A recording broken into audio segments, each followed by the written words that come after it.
Huh? Long ride. Yeah, we back. We are back. What's up, people? It's been a long ride. Oh, stretching out. Woo!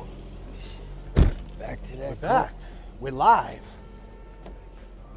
I go by the name of J.F.K. I go by the name of James Jackson. You could have been anywhere in the world. But you here with us. Welcome back. Let's get into it. You ain't my set, you ain't my friend. True story, Department of Youth Service. One more night, and I'm coming off this long and winding road.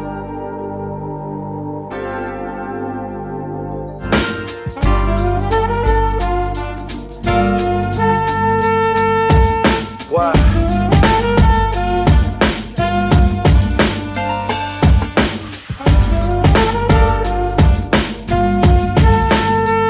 Beg your pardon. Cops pull, no timeline. My grind sign, Damn, and I'm going, I'm leaving, yeah.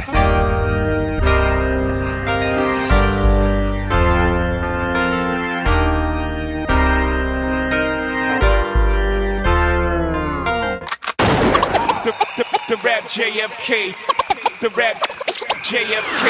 Feeling just like J.F.K. Ha! J.F.K. Yeah. Can't sleep, sha la la la la la la la la la la, sha la la la la la la la. Can't sleep, sha la la la la la la la la la la, sha la la la la la la la la, sha la la la la la la la. Lullaby and good night. Good night. Don't let the bed bugs bite. It's time for owner yes to sleep.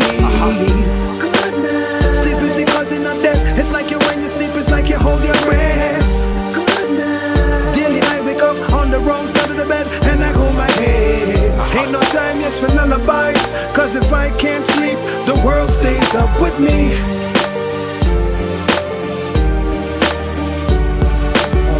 This video is made for entertainment purpose only.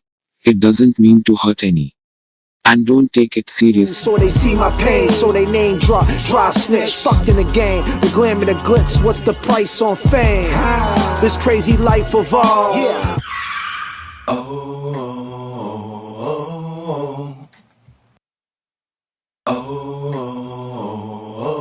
I'm running through the alley, getting a alley. Hop at the second of sundown, no front from January on down to December. I'm loving the burst of the month. Wake up, wake up, it's wake up, wake up. Get up, get up, get up, catch your checks again.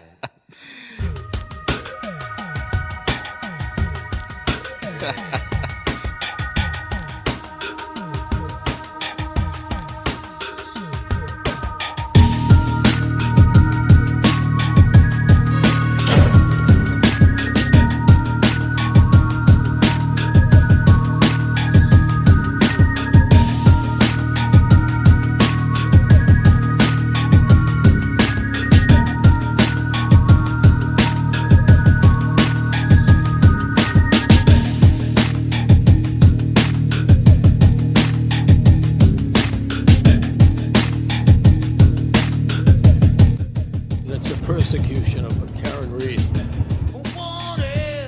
Yeah, we remain hopeful. Been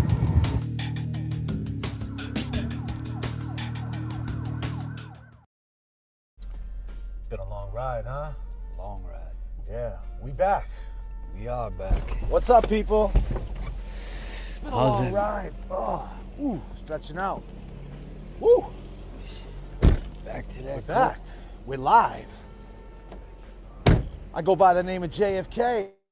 Name of James Jackson. You could have been anywhere in the world. But you here with us. Welcome back. Let's get into it. Yes. Look who it is. Yes. Word. Here for the Karen Reed and Officer John O'Keefe working hard for justice and freedom. Yes. Currently flying 16,000 feet. You guys can move around the cabin. We're gonna be having treats on this flight. It's a nice quiet flight tonight. We're gonna cut the lights down, and you guys, if you guys want coffee, you guys want Hennessy shots, whatever the fuck your vice might be, you want to vape on this flight. Our cruising altitude today will be 35,000 feet. This is an Airbus. We got 2 seats on this side, 3 on the other. And you know what the movie is. It's Die Hard. Once again, that's all we have on this flight. Thank you for flying with Fuckery Donuts. And it's officially open. And here we go. What's going on, Chad? It's been a long time. Been James a long Jackson. time. JFK. James Jackson, talk to the people. Beautiful people out there. How are we? I hope you liked that video. JFK and I. JFK took his time to put that together. You know, if Santa Claus can tell you that Karen Reed is innocent, I mean, who doesn't believe Santa Claus, Jay? I do. I mean, we told Santa Claus he was getting a little nervous about talking, and I told him, listen, you're Santa Claus. You don't have to worry about it. Right, you're going back to the North Pole with the elves. And then I asked him, what do you think? You're the only one that can grow a beard, Santa Claus? And no, but I mean, you did ask him that. He got a little nervous. And, yeah, he got a little nervous because, you know, he was all into the case. Yeah, it was a great time, you know. Me and James Jackson been hanging out for the last 3 days prior to this live. We hit the concrete hard. We have some great content coming your way. When we put these goals up, it's not for fake. You know, we bang the concrete. We want to give you goals. We want to give you content for these goals. I feel that I have to. I feel obligated. You guys are so good to us. Yes. You guys are great to us. You know, the love and the support is just, I can't even put it into words, to be honest. All I can say is, you know, we're blessed. So I feel that I got to jump on them planes and I have to bang the concrete and I got to do it different. I have to give you the unfiltered, got to give you the street point of view. Let me jump in some super chats real quick, kind of get that out the way early on so it doesn't, because James, sometimes people say that I just randomly throw super chats and cut James off, and I don't want to do that tonight to James. No, please don't do that. I don't want to hear people talking shit to my man. Listen, James, you want to read this one right here? Can you read that? What do we got? If you can, so we got Rachel, who says, "Let's go," for starting the goal. Thank you, Rachel. We got not today. Not today. Not $20. Today. Thank you, not today. We got Pokey SD here for Karen Reed, Officer John O'Keefe. Keep working hard. Justice, freedom. Love JFK, James. And we love you. And our girl, our Maud. Give it up to our Maud, BLT. Yes, she's working. She's working too. She said, I did it. I did it. The guy was never in the house. Santa brings coal to the bad boys and girls. Free Karen Reed. Wait, Die Hard again. Yes, indeed. I mean, it's just one of those things. It's just one of those things. When you take a flight, why not play Die Hard? Why not play? Because Bruce Willis was indestructible. And that's how you got to feel when you're on a fucking flight. You got to feel indestructible. Yo, you ain't lying, Jay. But you told me this flight was a smooth one home. This is smooth. Yeah. This last flight that I took back to Atlanta, wow. I mean, you know, I was flying the fucking plane, so. So that's why it went smooth. Oh, yeah, you know, I told the dude to move over, you know what I mean? But well, I mean, that's what us pilots do. Yeah, you know, we got to pilot through the struggle, you know? Can we please, let me see what that says. Yeah, I seen Dennis Sweeney earlier. Where's Dennis Sweeney at? Can we please have a Die Hard? Hold on. Let me address Dennis Sweeney real quick. I seen Dennis Sweeney. What's up, Dennis Sweeney? What's going on? Dennis, was that you that yelled JFK in Canton? Now, yeah, I seen a comment earlier. He said, "Why didn't we pull over at the standout?" Now, this is a story. We turned back around. We probably came back about. Let's be clear. We went to the Waterfall for lunch first, Dennis, and then when we came back, you guys weren't there. Because let me tell you, we went to the Waterfall. We went to the Waterfall. Then we went to 34 Fairview. Yes. So let JFK be clear. We went to the Waterfall, then 34 Fairview, then spun the block back to see if they were there because they were. As soon as I said to Jay, "Look at these people are die hard. They're out here." What was it? 11 o'clock maybe. It was no, we It got was and it was it was like freezing cold. 12:30. Like Yeah, 12:30 in the afternoon. but point And being, they were go out ahead, there. I'm sorry. cold too. It was a cold Cold. day. Go ahead. Go ahead. No, I just they were out there, and I said, Jay, look. So we slowed down, beep beep beep, free Canton because we didn't know at first. So we're reading the signs, and then someone yelled JFK. So we were already on our way to do what we had to do, and so when we Well, here's came the back, thing. Here's the game plan to whoever was on that standout. I don't know who was there, but I seen you guys, and we did turn back around after we went on our mission. right? We had a mission, and our mission was to get to the waterfall Boom, accomplished. as early as possible. Right. We wanted to get to the waterfall as early as possible, and we got to Canton. We got to the waterfall right around 1 p.m. and we went in the waterfall and we did something, and we're gonna put that we're gonna do that live. There's a reenactment. There's a reenactment of what You went guys are down in gonna that love that. waterfall. Now we're not Guys doing are- that tonight. Guys So are the gonna next love- live, maybe the next live or maybe the next, we have a lot of content to spread out for the people. JFK, hold up. Let's just stop for 1 second. Our boy Seaside's in the house. Seaside is here. Seaside is on. What's up, Seaside? Seaside is on now. Oh man, it gets even more. Seaside, my man Mark, man, he's a good dude. Good Seaside, dude, man. Oh wow. Seaside is yes. All right, everybody in the comments, I need y'all to throw a peace sign up to my man Seaside. Everybody give Seaside a warm welcome to the JFK Please. chat. Seaside is one of us. He's a good dude, great guy. And Seaside is the code name, and we'll just leave it like that. Seaside. Wow. Look at the love Yes. for you, Seaside. Yeah. Come We're on. gonna talk about Seaside too. We have a whole conversation about Seaside too in front of and I was just talking about that, right, James? I was trying to fix that video and I couldn't get it done. Yep. Seaside, we're getting a lot of love for Seaside. Yes, yes. Yo, Seaside. We got peace signs everywhere for Seaside. Let's throw it up for Seaside. Let's throw it up. Massive. Oh, I thought the real sharp. James's lineup sharper than the broken pieces of the tail light. Okay. Look at us, Jay. We even inspiring people to make usernames. Mass and Kaz Mafia. Oh yeah, that's awesome. Yeah, That's we're getting great. a lot of love for Seaside. Seaside, we're giving you love tonight, brother. Yeah, man. We're giving you love tonight. Seaside's a good dude. Yeah, so real dude. Real dude. Yeah, he's a real dude. Real dude. As real as they get. Yeah.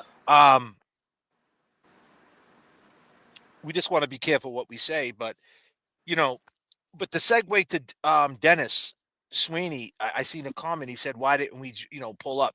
We didn't know you guys were doing a standout. Like I said, we went to the waterfall. We wanted to get there as early as possible, in and out, because we didn't want no smoke. Right. We didn't want no smoke with these people. We don't know. Like you, Dennis, I think you're from Canton, so you know more about that town than me. I don't know. I know Massachusetts, and I know someone can call the cops for anything. So I just didn't want, and we was pulling tripods out. We was low key. We had with a little. Go ahead. Yeah, we had the tripod, we had the microphones, and we went inside this. We ended up getting these steak and cheese. She sabotaged us. Yeah, she sabotaged. I took a bite, and oh my god, it grease everywhere. Yeah, yeah, it was getting dark. But as soon as she realized what we were doing, as soon as the cat was out the bag, and we moved real quick, and it was pretty full in there. Not full, but full enough to people to be staring at us. Right. We had to move fast, and we got up out of there. And how was she acting, James? Oh, she was acting very, very, very suspect. Like as far as what I mean by that is, you go to a restaurant, you get some good, you get a good host, right? So we figured we would say, we asked her, well, what do you recommend? And she's like, oh, the steak and cheese, whatever. But she just had rushing us, hurry up and go, like, hurry up and buy type of vibes. And I understand a lot of people must go there, and she knows what it's about now. They probably got more popular because of what's going on. But yeah, she definitely wanted us out of there, man. She was grabbing. I asked her for the check. She's giving us the check. It's like the scene in Goodfellas when Henry Hill takes out the woman for dinner, and he's forcing her home because he went with Joe Pesci as a friend, as a wingman, and he's forcing her in the door, forcing her out the car. That's the type of mood she was in, man. But that Michelle place was Roy. very, very small.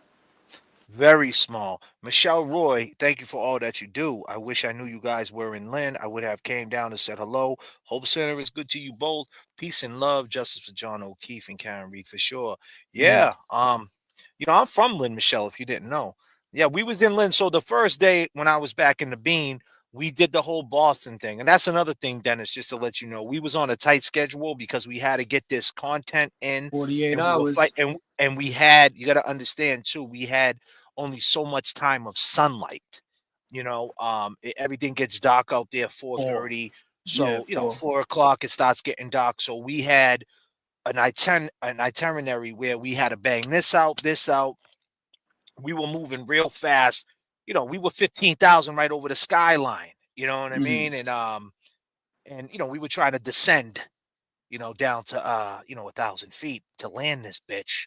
And we had right when we hit 3,000, we put the landing gear down. So we was moving and grooving out there, and for real. So we got a lot of stuff done in the first day. So the first day was more so a Boston, like that type of that area, Canton, and we were downtown Boston. And then the next day we ended up doing the Salem, Lynn, Mass, and we ended up in Peabody.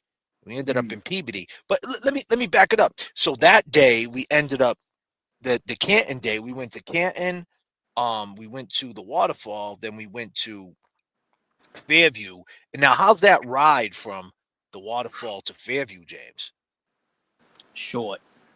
If I could describe it in one word, I would say short. But the thing was that I said to Jay, I'm like, this is confusing, Jay. I don't understand all this confusion with the time frame and how it took this amount of time to get here. It was under 5 minutes, and I did I used the app that John used, and which was Waze, and it was like 3 to 4 minutes from where we were. So I just don't, and it was like a left and a right. There's no confusion on that. Nothing. Very simple. If so, what James is trying to say is that as far as them calling for directions in this 46-second phone conversation, and then she hung up, and then John called Jen back for 36 seconds. What was this conversation about directions about? Because legit, it was a left. If I believe it was Revere Street, then it was a right, and you went straight, and it was another right. So it was a left, a right, and a right. Right. And he's a police officer. He's a police officer, so that's light work for him. That's light work. Maybe this is why we say Karen needs to say what happened. Disclaimer. Just saying.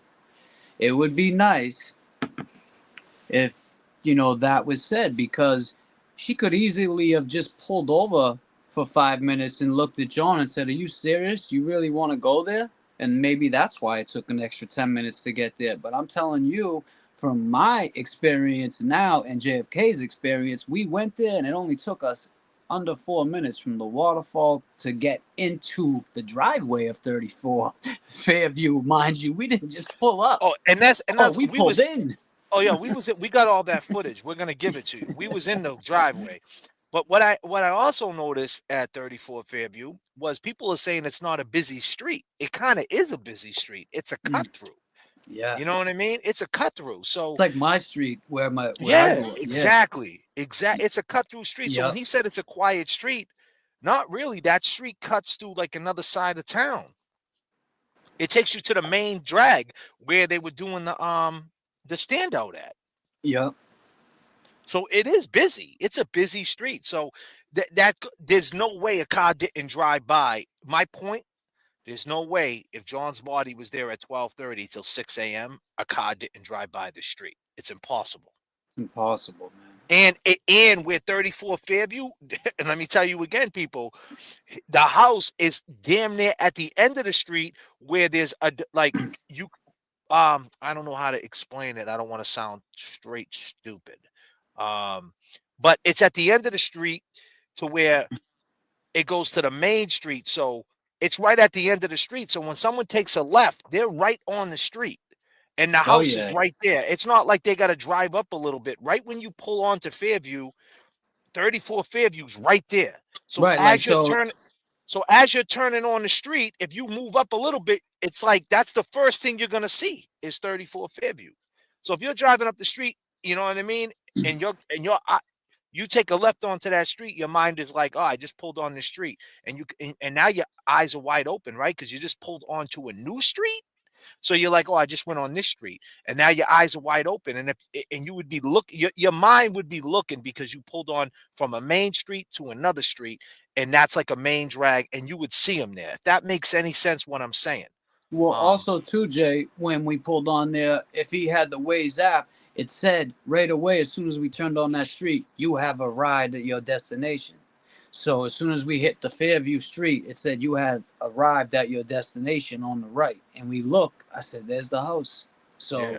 Well, that's coming down when it's on our left.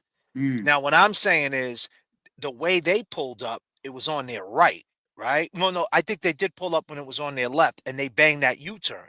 But the thing is that U-turn where you bang, the street goes out to the main street, and then it comes back. But it's a main drag. Anybody from out there, Dennis, you could tell me, yeah, Dennis could tell you better. It's a big intersection. You see everything. Exactly. Right. Exactly. Thank you, Dennis. I'm trying to explain it. I don't know the right wordplay to explain it, to be honest with you. I'm in my own head right now picturing it. But there's no way it's a quiet street. Like, obviously at 3 a.m, it's quiet. But you're talking about midnight. People are moving around at midnight, man. You know what I mean? The other thing, Jay, remember the Dunkin' Donuts we saw that was close by? Now, Dennis would know this too. Is that the only Dunkin' Donuts? No, I'm sorry, James. Go ahead. No, is that the only Dunkin' Donuts that's close enough that if what's her name, Julie was gonna I'm sorry, is it Julie? Julia. Julie was gonna bring those donuts. She would have brought them from there. That Dunkin' Donuts, I believe, would be the closest Dunkin' Donuts.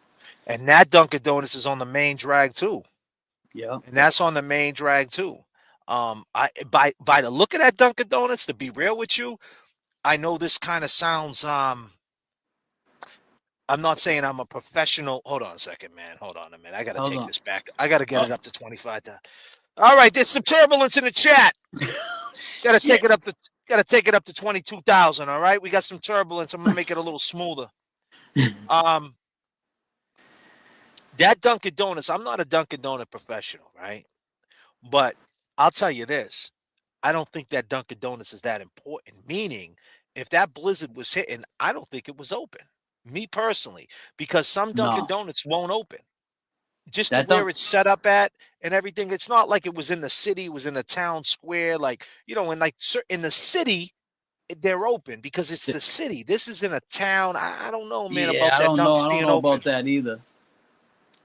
It almost reminds me of like somebody's house.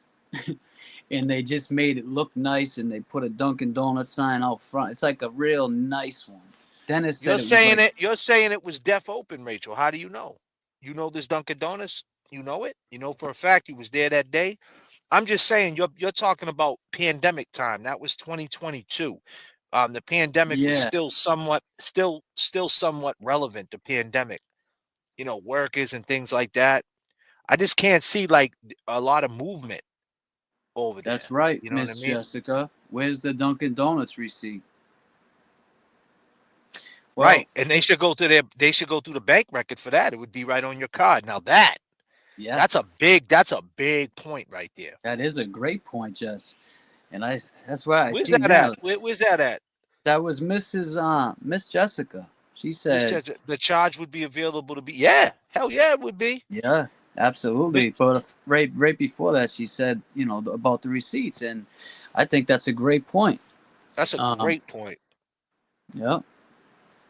But to get back to the work Hold on a and second. everything. I don't mean to cut you. Facts. I grew up in never D&D is always open. I'm now living a Bill Ricker, and it's a bitch to find one in a blizzard. Exactly. Now Exactly. The Dunkin' Donuts in Everett is on Route 16. That's a main drag, right? In That's Everett. open. That's open because that's Yep. more city. You got the right around the Rotary. You're going into the Bean. Now it's the casino over there. It makes Casino, sense. It's city. It's between two. all the Actually, plows. it's between every city, right? It's between Chelsea, Revere, Yep. Everett, Malden, and Malden. Boston, Yep. Charlestown, Somerville, Cambridge. everything. Somerville. So it makes sense to have a Dunks open because the business is booming. But this one, I don't know if it even makes sense to have it open. That's all. Sorry, James. Go ahead, man. No, that's cool, man. I was just saying, like, just out there, it's just so different now. Like, being there and actually physically being there, and these lives that we're doing and everything. It gave me such a. I had a kind of like a chill go through me when we was at the Waterfall, and then when we was at Fairview, and I mean, isn't today John O'Keefe's birthday too? Today is John O'Keefe's birthday, man, and yeah. yeah, today is John O'Keefe's birthday, and so let's say a prayer. Yeah, Let's say let's a do prayer, that. James. Yeah, let's do that. Father God, we don't say your name enough, Father God. We know your day's coming. Today's Officer John O'Keefe's birthday. All the lost ones that passed away. We know you're looking over them. They're in a better place now. They're with you now, God. We ask you to look over all our loved ones, look over all of us that are in the struggle, all of us that are suffering, all of us going through something, Father God. I know, Father God, we don't talk to you enough. I don't talk to you enough. I can feel you right now, Father God. Please just be on the right side of justice. Like I said, all the kids out there, all the people that have been diagnosed, cancer, diseases, the babies, everybody going through something, everybody suffering from mental health, Father God. Put your light inside them. Let them find the right path, Father God. We know your power. We know your strength. Amen. Amen. Happy birthday. Happy heavenly birthday. Woo, I felt that, man. Hold on, I gotta put my glasses on. Woo, I gotta take this back up to 22,000. Woo, that was chilly. Chilly. Woo. It's a good feeling, man. Amen. It's a great feeling.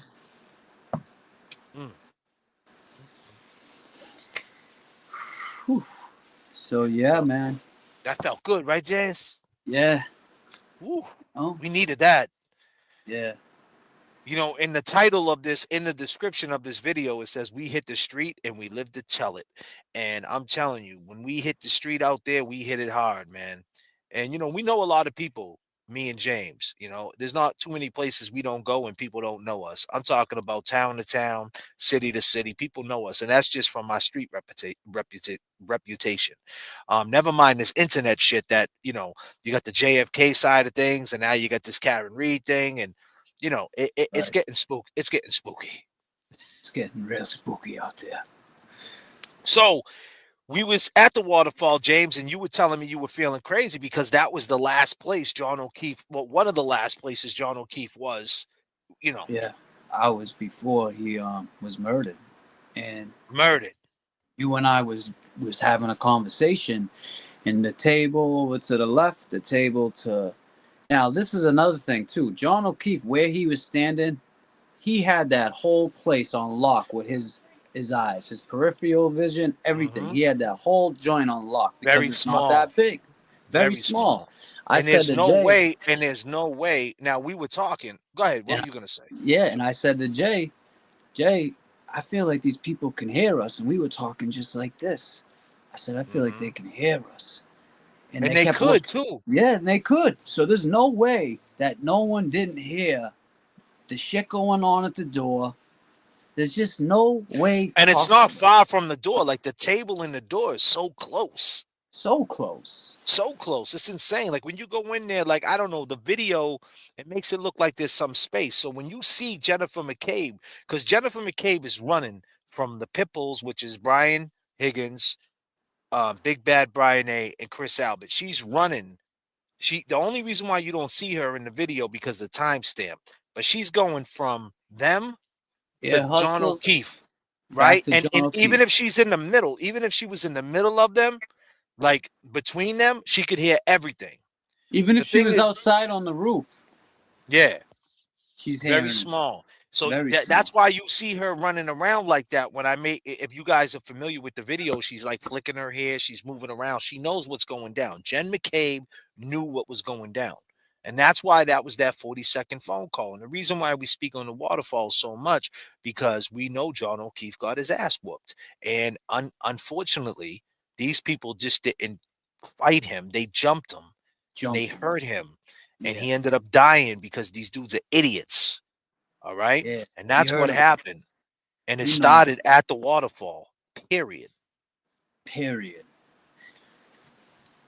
Did we find out about the band? No, we didn't find out about the band, but that band, it's back to talking about we don't know these people. We don't want to talk to the band and I have their phone number. I seen their phone number. Should I say I seen it? Someone sent it to me. I don't call them or do anything like that because they arrest people for duckies, and I don't need that type of smoke. Now, as far as Alan Jackson, James's uncle, and Yannetti, they need to talk to him for real because the way they have the band set up, it's not even a stage. They're like pushed in the corner. They're like basically sitting on the stools with them. Yeah. And what we say, Jay, if if the band's playing, you can easily bump into that band or step on that band member's. You could walk by and hit the kick drum by accident. Right, like unplug their guitar or whatever. Yeah, and it would be, and it's weird because if you have like a lead singer in the band, it would be kind of weird because me being an MC and performing on stages, you need something to move around, Right. Where would he move around? What would he walk around the high tops? Like, where's he moving? Like, I don't even know. So whatever was going on, they heard too, especially when that music was off. So there's no denying it now. We had to go there and we reenacted the video. And we're going to show you guys this video. So, keep subscribing. Yeah. Keep your notifications on. We're going to drop that. And we're going to show you what it's like in there. We're mic'd up, too. And you're going to hear the ambience. You're going to hear everything. Everything. We had a tripod in the Waterfall. A fucking tripod. A fucking tripod in right the where, Waterfall. Right where the door is that they walked out of, we had a tripod set up with the camera mic'd up. And they didn't see us coming. Nope. They didn't see it coming. We actually took that Waterfall over for about an hour. Yeah. They thought we didn't, that maybe that's why the woman was a little at the end, but she knew, and that's why we. And I yelled at the top of my lungs, right, James? Yeah, we did when we did the reenactment, because when we do, when he's talking that shit, and you see everyone's head turn, it was real quiet. JFK, yo, and he gave one of those. Yelled, yeah, I did a yo, and everybody turned around. There was a couple old folks, so it took them a little while to turn around because they probably had neck issues. God bless them, but they were like, "What the fuck is going on in here?" Pardon my language. Did that tripod just yell at me?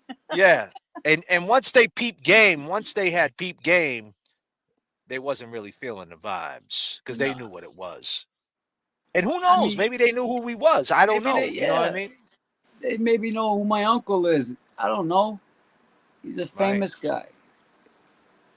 So after that, like I said, that mission, that's basically sums that up. Then we went to 34 Fairview. We realized how light that ride was.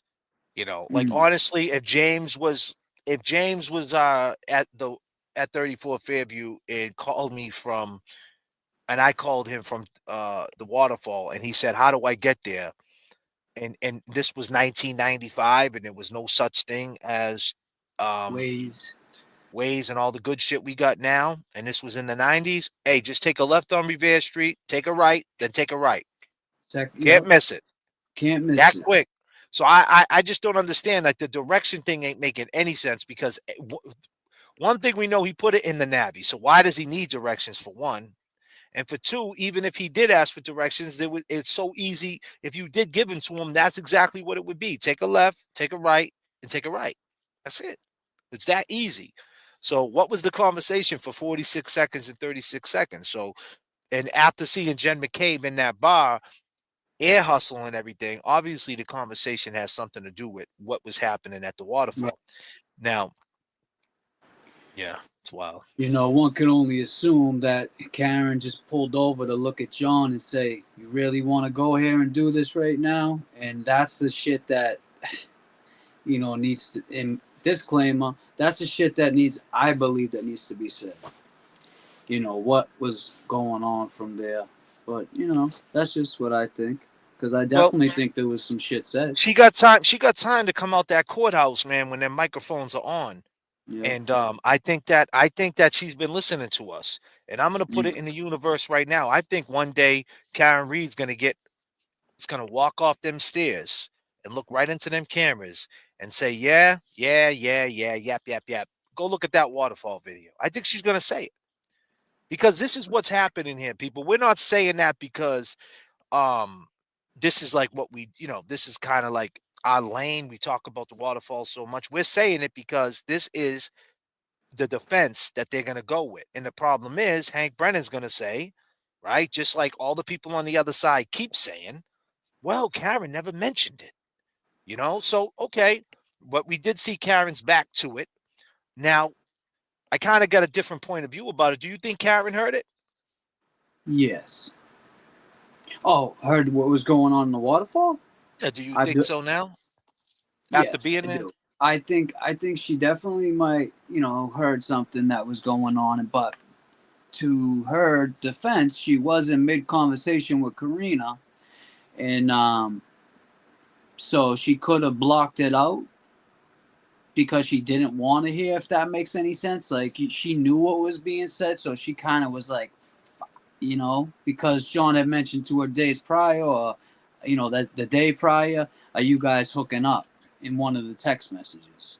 So no, he didn't say that. He said something to that. No, he didn't say that. She said that. She said that to Higgins. She said John mentioned it to her. Just to be clear. Okay.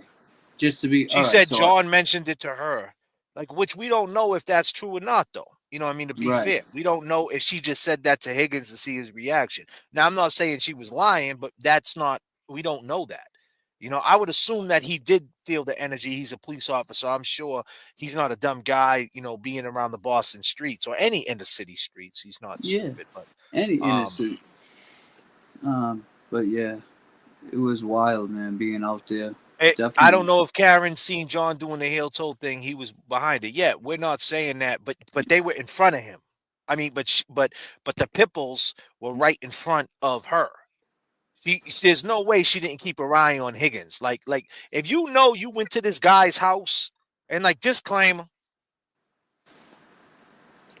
if you went to this guy's house and it ended in some awkward shit, you know what I mean? And now you're seeing him leave. You don't even want to be there with this guy. Let's be fair. You don't want to be there with this dude. And when you see him leaving, you're kind of like, whew, this guy's finally leaving.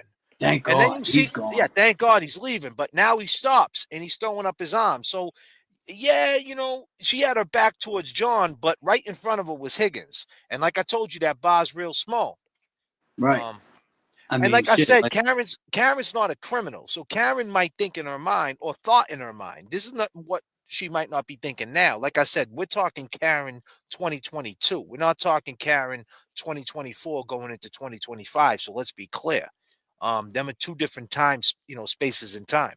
But I'm saying she might not never wanted to mention that because she might feel responsible, or she could get in trouble if she mentions it, and if you're a square and you've never been in trouble, you might think that. Why wouldn't you? You're talking to the guy, and then you find out, you start piecing all this together, and you find out the guy that you love got beat up by a guy you was talking to. So you might not want to mention that because it puts you in a funky situation. So it just is what it is. But now The cat's out the bag. We all know what happened. We don't hold it against Karen. It is what it is. You know, she was checking her market value. She was feeling down on herself. And, you know, listen, the woman ain't got a colon. The woman got a brain tumor. The woman had 9 operations. You know, she's taking care of John's kids. She's not married, but it's a funky situation. You're not married, but you're taking care of a guy's kids that ain't even his kids. And you can't even put that shit into words, like what's your relationship, because it gets weird. You take your kid out to a haircut, you know, and it's not your kid, and then you got to explain to the person, right? Oh, it's not my kid, and oh, on top of that, it's not even the guy's kid. Like, you know what I mean? Like, these things mess with your mind when you try to put it into context, and that's why I think if you read the text when she was talking to Higgins, saying, "I'm not married. I'm not married, right? I'm okay. I'm okay, right? I'm not married. I'm basically single." And that's what Yeah, happens when you know, when you're was with somebody in them right. situations. They get sticky. They feel slighted sometimes too. They feel like they're doing their best to be that like parent figure, and sometimes they feel like they're not treated well. You know, to say the least. Um, Yeah, man, it's tough. You know what I mean? I'm just speaking, you know, I've been in that situation. You know what I'm saying?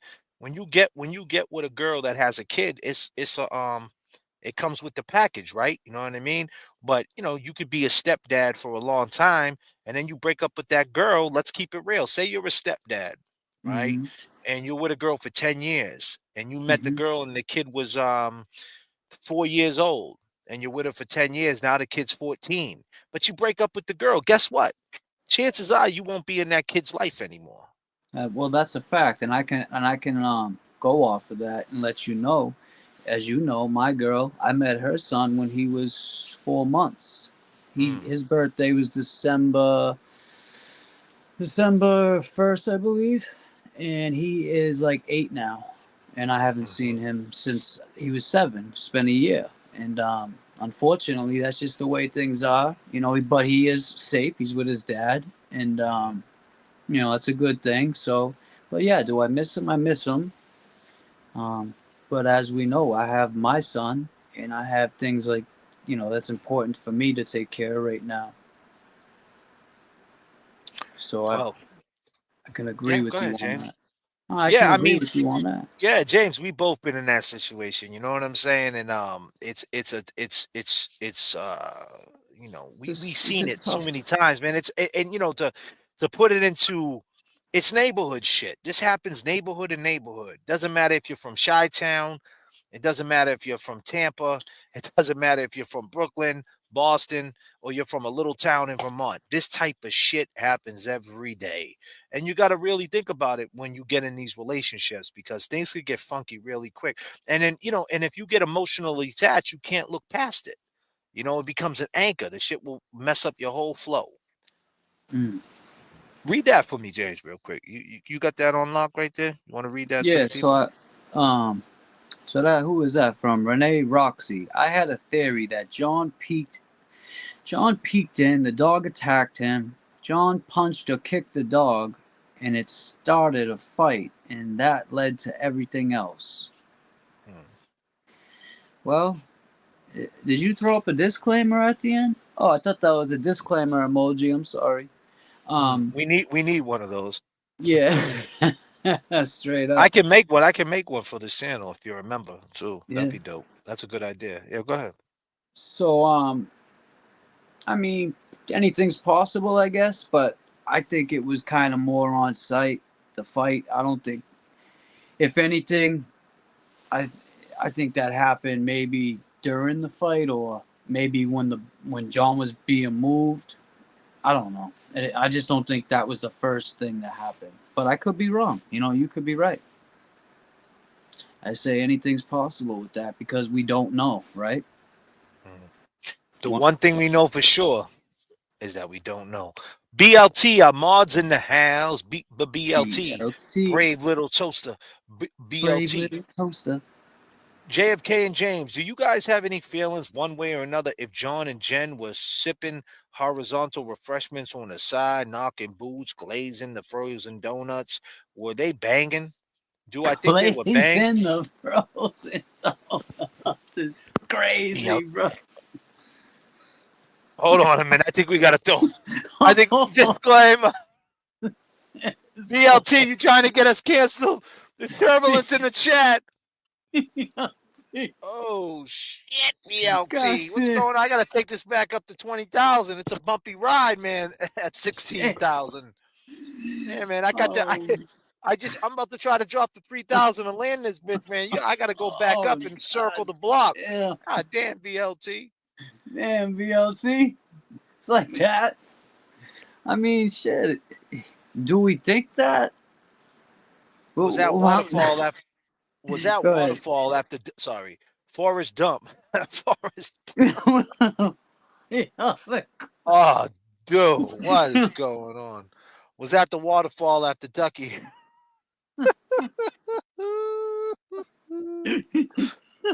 Was that waterfall at the Ducky hearing today? It's smaller than what it appears on video. Same with 34. Yeah, John O'Keefe would have been seen on the lawn. Yeah, 100% fuckery for sure. 100%. Thank you, Forrest Dump. You got to run for it. Run for it. Run for it. Yeah. So to jump off that, so we went to the Waterfall. We went to 34 Fairview. Then we ended up shooting some of the video for back in the days when I was younger. Dad was never home. He put it on my mama. We shot some of that video, right, James? We sure did. I was just reading this comment. She's getting crazy in the chat. James be making the ladies have waterfalls in the chat. Damn. Oh man. Well, don't go be chasing waterfalls, James. You gotta calm the fuck down. Calm. But yes, we did. We shot some of that, and we got that. In Charlestown. We shot that video, man. Well, we did that we shot most of it the next day, but we shot some of it in Charlestown, Mass, by Bunker Hill in Cambridge, and then we ended up at the Seaside, the Cambridge Side Galleria. Yes. And guess what? That's where we ran into Seaside. Oh yeah, that's where we ran into our buddy Seaside. But we also found out that they canceled Christmas since COVID. Canceled. No Santa Claus. Whoa. Terrible. Wait. So we were there to go to Macy's, and there's no fucking Macy's. And there's no Macy's either. What the fuck? They Seaside, took Macy's. You gotta talk to somebody over there. Seaside, you need to make the calls, bro. If you need a Santa Claus, I'll volunteer. Now, so the people that don't know, Cambridge Side Galleria is one of the biggest malls in it's a 3-story mall. It's got 1 floor, 2 floors. Does it got 3 or just 2? Does it got 3, James? It has 3, but up top. It has 3. I think it has 3. I think it has 3, but it's in you know it's where everything's at, man. It's down the street from North Station. It's at Leechmere. It's in Cambridge. It should have Macy's still in it. The fact they took Macy's out, and then the whole 3rd floor, 2nd floor was just all taped off, right, James? Yes. There was nothing there. Weird stores there. It's very weird stores we're not familiar with. We grew up calling it the Galleria, so even calling that's it what Seaside, it was. Well, it's Cambridge Side Galleria. Yeah, I mean, that's the nickname for him. He's a Cambridge cat, so he calls. Yeah, he's a Cambridge dude, so we call him that because he's a Cambridge guy. No, but I'm saying that's what he probably calls it because he's a Cambridge cat. That's his hood, Seaside. No, they put it on the wall though. They the graffiti said Seaside Mall. That's that new. Oh yeah, that's what they're calling it now. Yeah. Oh really?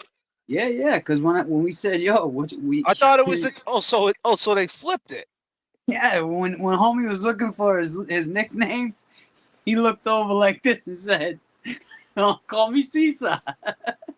Oh shit, bro! That's crazy. That's crazy. Oh man, and that's where the Seaside camp. That's how nicknames are created. So hey, Seaside, this is for you, buddy. For you, Seaside.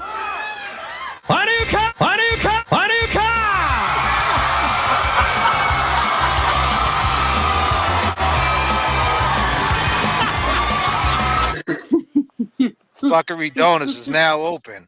Damn, man, they switched the Galleria to the Seaside. Disclaimer. Yo, I didn't know that. I didn't even peep that, bro, when that went down. why they do that for, Jay? What you say? Here, this is for you. Why do you come? Why do you come? Why do you come?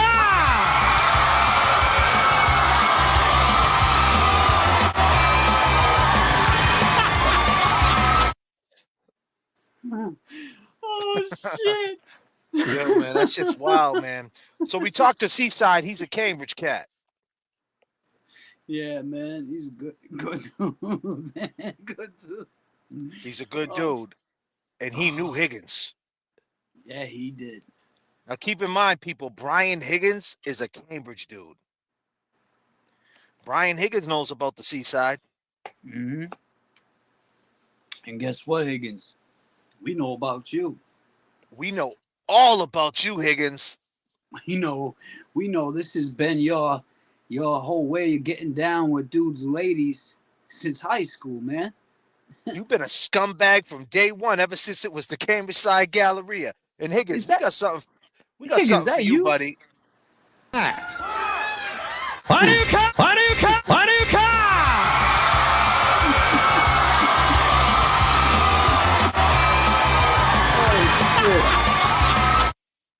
Man, Higgins don't deserve no new car. Apologies for the choice of words. I didn't mean to distract. Macy's left the Galleria in 2018. I remember when Leachman, the store, was still there. Hell yeah, I remember when Leachman was there. Nah, BLT, it's fine. Say what you want. You're a mod. You're part of the show. You can say whatever you want. Yeah, but to answer that BLT. question, do I think that oh, we didn't answer that. Maybe that's why she hit that. But so to answer that, they could have been, right? I don't think so, though. I don't think so. I think that maybe, he probably knew he probably could have, but she's married, and I don't think he was on that scumbag shit. I don't think John would do it. I think Jen would have no problem with it, but I don't think John would do it because John, that's a lot. Listen, man, as a man, I'll speak for me. As a man, if I met a woman who's married, it's like, man, you know what I mean? It's tough, man. It's a tough situation. I mean, even a woman that's not married in a relationship is a tough situation, or even a woman that's talking to somebody else. For me, it's a no-go. Like, that's just me. If you're talking to somebody else, like, I don't want to mess with you. There's a lot of there's just a lot of stuff that comes. And he's going to the same places as he's with her kids, and their kids know each other. Trouble, man. That's asking for trouble. Doing it's. I don't think he was doing that, but I bet you that it was on the table. You know what I mean? And he probably. I thought we were talking about Higgins still. I'm sorry. No, we're talking about John O'Keefe and Jen McCabe. John O'Keefe and Jen McCabe. That's. I don't think I think that his kids knew her kids, and things like it was that, more focused. I think he was more focused on the kids and the family life than. I mean, it's only it's been 10 years since he took the kids, right? So I mean, it happened in 2014, and he's getting them through school, and it's different. When he first got with the kids, they were babies, you know what I'm saying, and now they're teenagers and shit at the time, or they were so one of them was a teenager for sure. And another one was probably just creeping on to being a teenager, and that's when it all changes. Once they start getting into junior high and they moving up, they know a lot. They see things for sure. Absolutely. Forrest Dump. I'm not a smart man, but I got a better text game than Higgy. Yeah, Forrest Dump. All right, for sure. But we talked to Seaside, and you guys gave love to Seaside. And Seaside had a lot to say, right, James? What else did he say about him? He said he couldn't fight. He said he he wasn't a tough guy. He wasn't a guy to get it, end fights, but he was the guy to stop them. So he's basically the first to set it off, and he's the first to run instead of the last. But hold on, don't let that go over their heads. He's the first to act like he's a tough guy, and then what? And then when shit hits the fan, he's the first to run.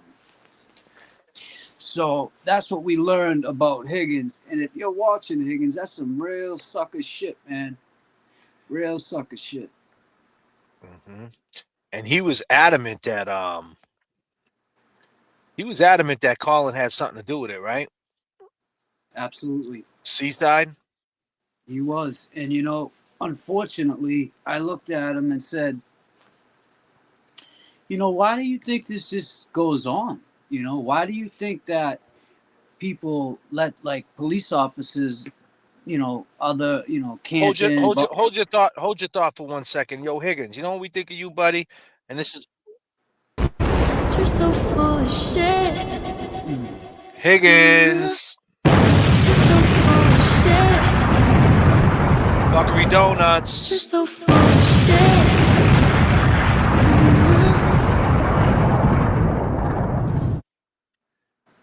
We just had to do a quick interruption, man. You know, we had to hit you guys up real quick. We interrupted a Die Hard movie. I'm sorry. We're currently at our cruising altitude at 35,000. Replay crew. If you're just checking in on the replay crew, we love you too. Peace. Super chats is the business. If you want to hit James up, James, give me information where they can show some support to you. So so support James / you know hyphen Amaral /5. That's my Venmo. Or you could Cash App at James Amaral Jr. # James Amaral Jr. right there on the screen.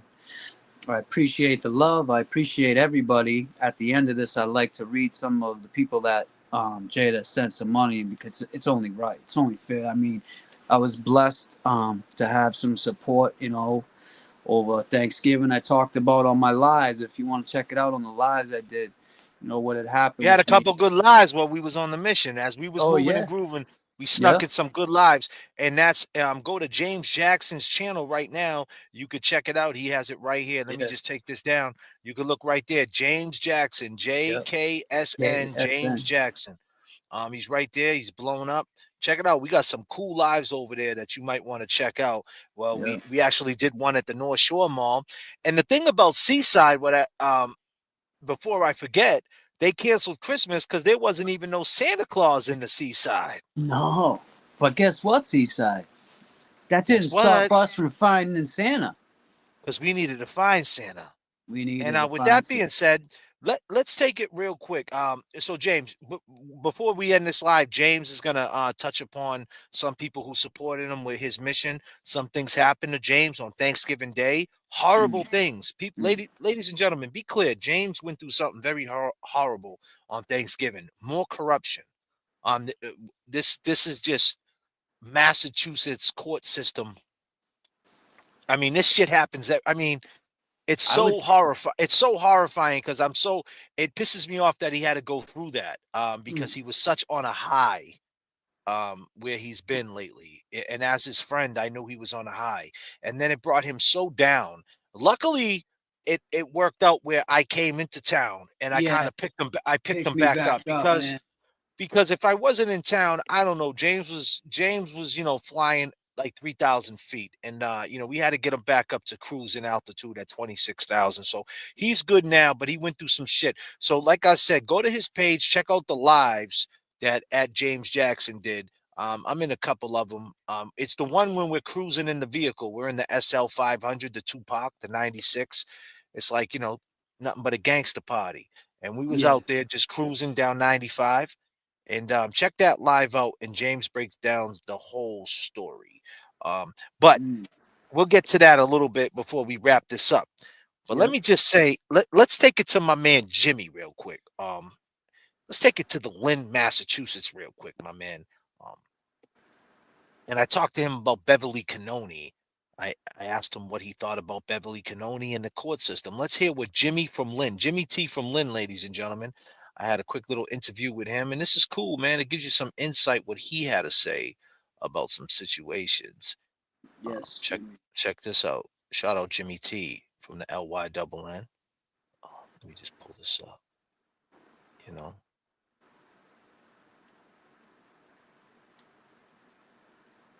Check it out, people. Absolutely worried about it. Absolutely. Because if they manage to handpick 12 people to believe their nonsense, then we see it happen all the time. It could very well happen to Karen. If if they try her on just a manslaughter, I think that the stakes are higher for her for a guilty verdict. I think it's better packaged all in one because it's impossible for reasonable people to believe what the Commonwealth is saying. The courthouse is your whole life. What's the mindset of these people? Are they just regular people? Me personally, I think they're a different breed of people. You know, all they do is go to work to try to, in my opinion, try to wreck people's lives. That's what they.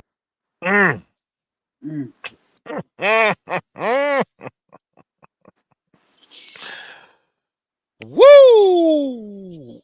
So I asked him, you know, people that work in the court every day, what's your opinion? You know, the judges, the probation officers. And that's what he said, in his humble opinion. God damn, James. They do. Jimmy knows too. So she was a public defender.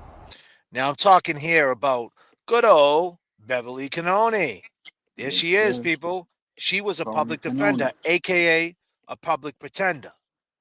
Right? And I asked Jimmy. Now, Jimmy was involved in the court system his whole life. This kid, you know, has been in the juvenile system, adult system. He's doing great now. You could tell the truck he's driving. The kid changed his whole life. He's been out of prison now 7 years. But he had a hell of a fucking run when he was young. He's no angel. He's no saint. That's not glorifying. But he's been around these people. So he has a right to speak on what he sees. He did a lot of wrong in his life, of course. And, you know, but at the end of the day, they set you up where it's a revolving door. And luckily, he found his way out. So check what he had to say about public defenders. What's the type of job a public defender has? Like, for the people out there that's watching live right now, like what type of lawyer are they? In my opinion, just always preparing to lose. They put on a good show, but I mean, they can. There's wins now and then when they absolutely have to, when it's absolutely obvious that they should win. But I mean, they're just all part of the big cover-up game themselves too. They're all friends. They all hang out together. They all drink together. That's why you only have a shot in this system if you hire an attorney. And James, you want to speak to that? What Jimmy just said? Yeah, speak to that. He said they're all in cahoots. They're part of the cover-up too. Well, the only way you can win in the system if you get your uncle. You get your own attorney if you get my uncle involved. And unfortunately, that's Jimmy's absolutely 100% right. And it goes both ways in the family probate and in the criminal court system. A public pretender is gonna, in a situation like that, say you're just trying to get out, you're trying to get a bail, like when Yannetti, well, he's not a public pretender, so it's not a good example. I'll use my example. That guy, that day I met, I wanted to choke him out, but I couldn't. He What was guy? trying to What guy? This public pretender that they had to give to me. For your probate court. Yeah, for the probate thing. And I'm trying to explain that, but now it's not his fault. Mind you, he comes in and he's got 2 seconds to, how far'd you go in school? What's your, all the information like that. What's your record looking like? Okay, this is what, all right. Yeah. And then he goes out there. Oh, you're sober? How many years? Okay, this. And everything I tell this guy in a matter of 2 minutes, he's not getting it correct. No, but he's not. So he's screwing up. Hold on a minute. I got to take it back up to I try to talk over him, and now you're represented by attorney, so you can't say nothing. But I say you're wrong, but he's not saying what he's. But Mr. Amaral, you're represented by attorney. Okay, I understand. I'm quiet. He messes up again, and it's like, damn. So it's very, very hard dealing with that. So mind you, that guy won't be James Jackson's representing James Jackson when I go back there. But it does work to have an attorney. They do work now, together. Jimmy said that they work together. They set up to lose. They know they're gonna lose.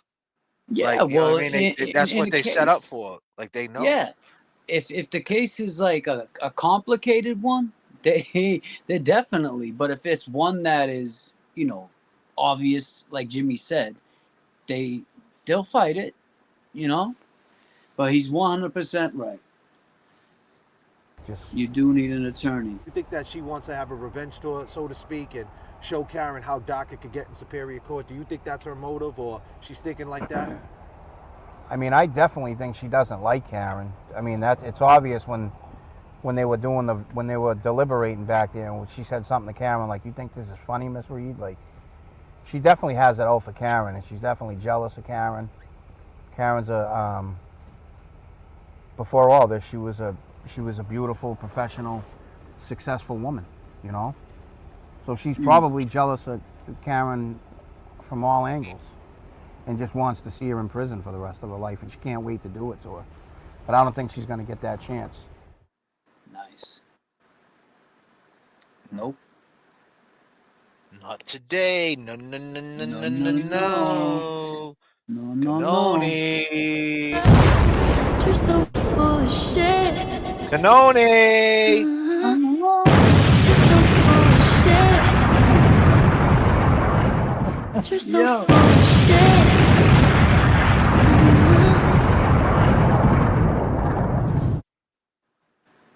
You're now rocking with the best, JFK, James Jackson. That was Jimmy T from Lynn. We took it to Lynn. He had a lot to say about the public pretenders. Some people saying some public pretenders are good. They get paid the same as whatever. But yeah, they like to make you sign green sheets, though. Yes, they do. They push those green sheets. They push them green sheets, and you sign up, and you sign up for the revolving door tour.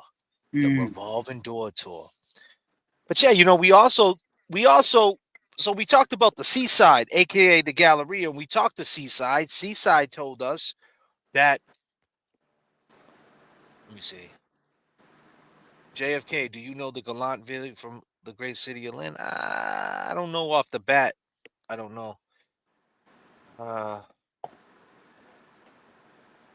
Yeah, so we talked to Seaside. Seaside said that Higgins is, the type of guy to throw a punch and then run out the back door. We talked about all that. He said that, he's real good at, snaking dudes behind their back, and he was very adamant, and he's the type of guy we're talking to. Now, this guy you're talking to, it's crazy who you're talking to. How was that conversation when you seen who he was, and you seen, when I was talking to him, you were like, this is crazy. When we were talking to him, it's crazy, right? Yeah. No, I just think, like I say with the lives, and this has been happening in life. I just think God takes the wheel for us sometimes, Because, and this guy said, Seaside said he just talked to Higgins like a week before that. He had just called him and was like, come on, man. Like he called him out on Seaside ain't afraid of Higgins. Let's be clear. Be clear. That's crazy, bro. Yeah, it was nuts. It was nuts. This guy talked to Higgins a week or 2 weeks ago. I'm not bullshitting you guys. This is real. This is not this is real. And maybe we could get Seaside to call in. Can we get Seaside to call in? Who wants Seaside to call in? Yeah, who wants Seaside to call in? Seaside, you still out there? Is Seaside still in the chat? If Seaside is in the chat right now, would you? Oh man, listen. This guy knows Higgins. I mean, this is as close as it gets. This is as close as and we can understand but I think calling in, he's good. Yeah, he got to stay on the low, people. This guy can't blow his cover. Yeah. But as that's going on in the chat right now, let the chat take over. So go ahead, James. Go ahead. You were saying something. Go ahead. No, I was just saying, Seaside. So he told us, like we were talking about. You had said he knows that Brian Higgins he's a pussy, basically. He, pardon my language, he's not the type of guy to get in. Like I said, he's the type to start the fight, not finish it. So he doesn't think that, he actually killed him. He thinks that the kid did. The Colin maybe struck him with the weight, like we have been saying down there in the dungeon. 100%. He thinks that that happened that way because that's how much Higgins is not about that life. Right. And that's what this, Jay, before I forget, this is what I was going to say too. And I looked at him and I said, man, it's crazy how, this happens and like officers know about this and feel certain ways about this, and they don't, and what his words back was, sometimes innocent people go to jail. And I said, sucks, man. And you know what I thought about today? No, hold on. What did he say though after that though? He said, but um, let me jog your memory real quick because it was a lot. So yeah, let it me was just a jog lot. your It was a memory. long conversation. Disclaimer: I'm not cutting James off. Disclaimer. Yeah, disclaimer. He's helping me with this one because it was a long conversation with Seaside. No, remember he said that he was a detective, right? Right, for and did some things, and he was doing some detect work, and he said that, right, that boom, that some people, right, them detectives, they get in people's heads. Yes. You know what I'm saying? That's what I was gonna say. He could talk a person into, basically a person like Karen Reed. You could talk into guilt, and that's where this guilt is coming from. They talked her into guilt. They talked her as soon as Jen McCabe came up with that great idea. When Karen Reed made that phone call to Jen McCabe, that was it. Now they got the cops. The cops are got to calling their cops. We know what happened. This and it's just sad because then when I thought about that, just real quick, when he said, but there are more. There's a lot of people that deserve to be in jail, but right now, I believe, disclaimer, I believe that there's more people in jail right now that don't deserve to be there than there's more people that do deserve to be there. Another thing he said too, he says he got a German Shepherd. Yes, he did. And he said that his German Shepherd, his idea was that he went through the backyard, right? And that the German Shepherd was out and kind of just ran into him. Yeah. And when you asked him, well, wouldn't the dog bark when it came at him? He said, nah. Oh, he said no. These dogs would come up in stealth mode. They go right for the arm, he said. Right for the elbow they go for. He said that's what they go yep. for. He said they go for the elbow, and he said it's 100% a dog 100% dog bite. And he said he can show you on his elbow. Yep. He even said that, bro. He even said that. This shit was just getting crazy. Seaside, much respect to you. And I know, I'm sure he respects how we went about it, talking about, our conversation with him. And that was a big thing too. He said, so that's what I mean. Like when you talk about how people wouldn't have known something was happening. If the dog was outside, he came in, dog bit him, whatever how it went down. Like basically he was saying, nah, not necessarily these dogs know to move in silence. That makes any sense. I mean, I would have to let him explain it to let you to know what he was saying. I'm just giving you some context to it. Right. But that's basically what he was saying. He was also giving JFK a lot of props too, because oh yeah, when I hit him with the Julie shit. And be clear, this Trill Static 4. Oh, I got the Trill Static 4 shirt on. Your man JFK made a Bun B album. I'm on God's Favorite. You could Google Bun B. Bun B Static Selector Trill Static. The album's out now. It just came out like 3 days ago, 4 days ago, whatever it was. Your man JFK's at the end. Talking. I basically do an outro. It's called God's Favorite. I was in Houston. I did that live. Trill Static. I'm on a Bun B album. This is the second. This is the second. The second Bun B album. He's not on my album. I'm on his album. If that's a big deal when you're on a major, underground kings like. So I got UGK. What are we talking UGK, about? Static Selector. We talk. The songs about Clock Kent and Pimp C.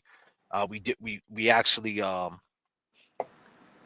recorded that on December 4th, Pimp C's 17-year anniversary.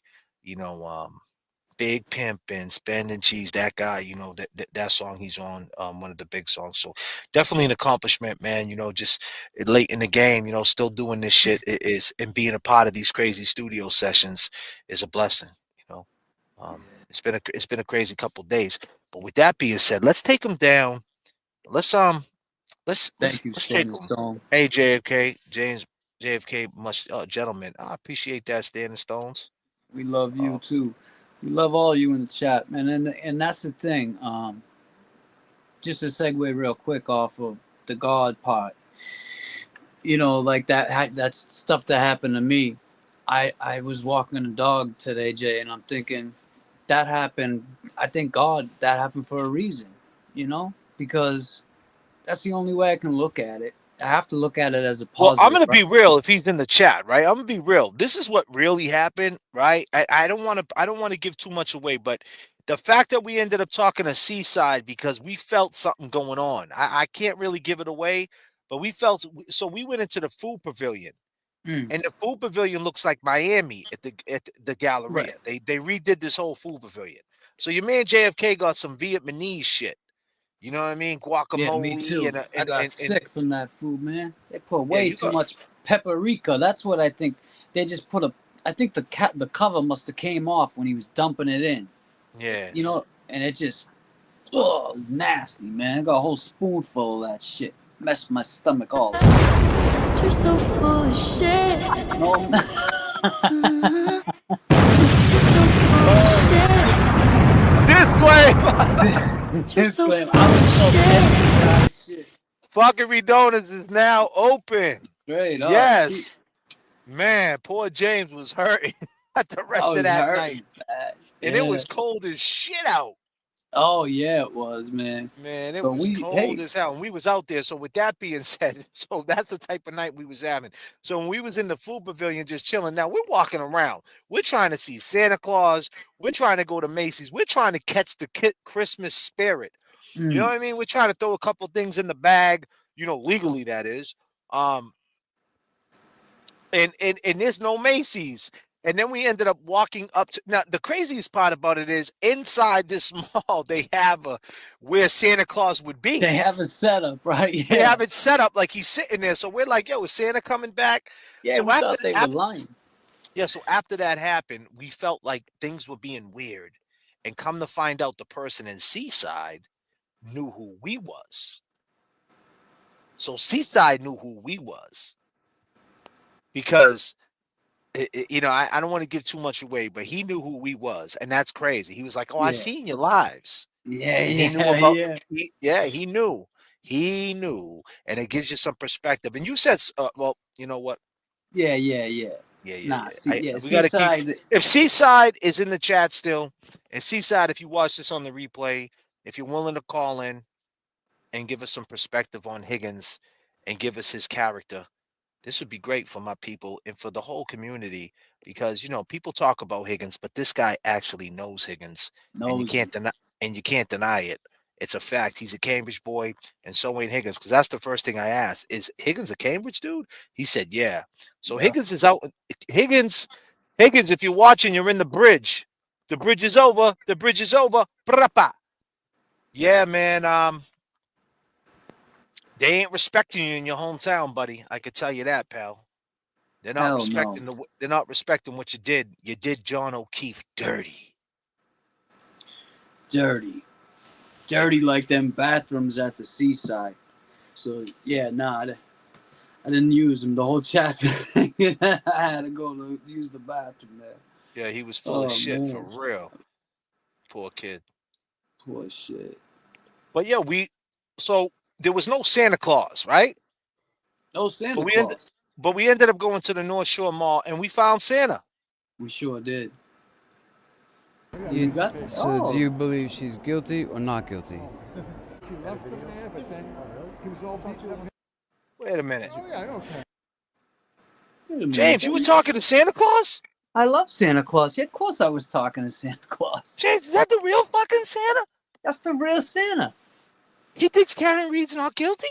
If Santa Claus thinks Karen Reed's not guilty, how the fuck can Hank Brennan think Karen Reed's guilty?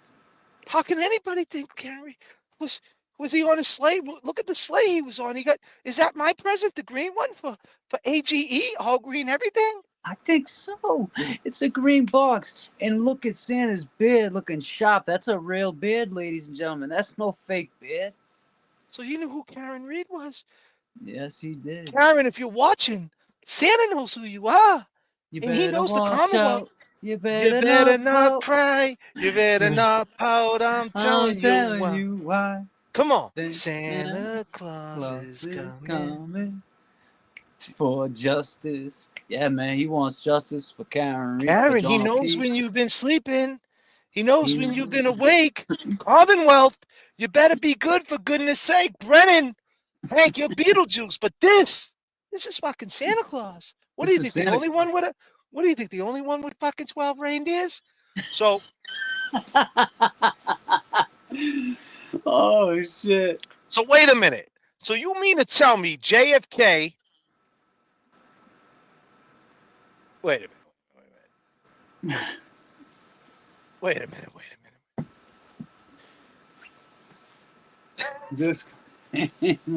Disclaimer. Bro, you talked to Santa Claus and he said Karen Reed's not guilty? Yes. You think I'm not? You think you're the only one that can talk to Santa Claus? How'd you do it, James? I had no choice. This is fucking crazy. Oh my god. Oh man. So, but there was a Macy's in this mall, and there was Santa, and James got to talk to Santa. Everybody, let's listen to James. Okay. So do you believe she's guilty or not guilty? She left him there, but then he was all beaten up and had teeth marks on. Right. Dog marks, you know, yeah. I don't think anything has really been disclosed to the public. Right. Maybe the people in heaven. I don't think the public may. The trouble is, people make these assumptions. Oh, she's guilty. Oh, she's not. I feel bad for her. I do too. Did Santa just say? What did Santa just say, James? He said he feels bad. He feels bad for Karen? Karen, if you're listening, Santa feels bad. I feel bad. And, you know. Does Rudolph feel bad? I'm sure Rudolph. I'm sure all the reindeer. Mrs. Claus. The elves, the dwarfs, whatever they're called these days. Well, the problem is, someone said that's a shitty Santa, but see, the thing is, right? They don't have the suede Santa no more at the Galleria. They have the suede Santa in the Galleria. The Galleria used to have the suede dude. He used to come in with the, you know what I mean? He had the suit. Suede, yeah, he was the suede Santa. We call him the suede Santa. Now he's not there no more. Now it's just a suede chair. That's it. So we talked to Santa, right? I do. And guess what? After we talked to Santa, we froze and talked to some more. So we went out to the garden and we talked to the people, right, James? Sure did.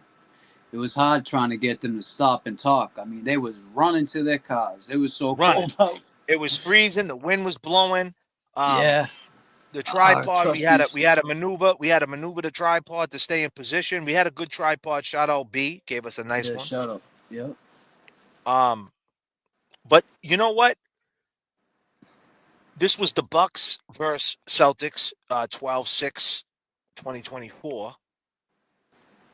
We was out there for it. This is when the game's just coming out, and we're talking to the people at the Celtics game.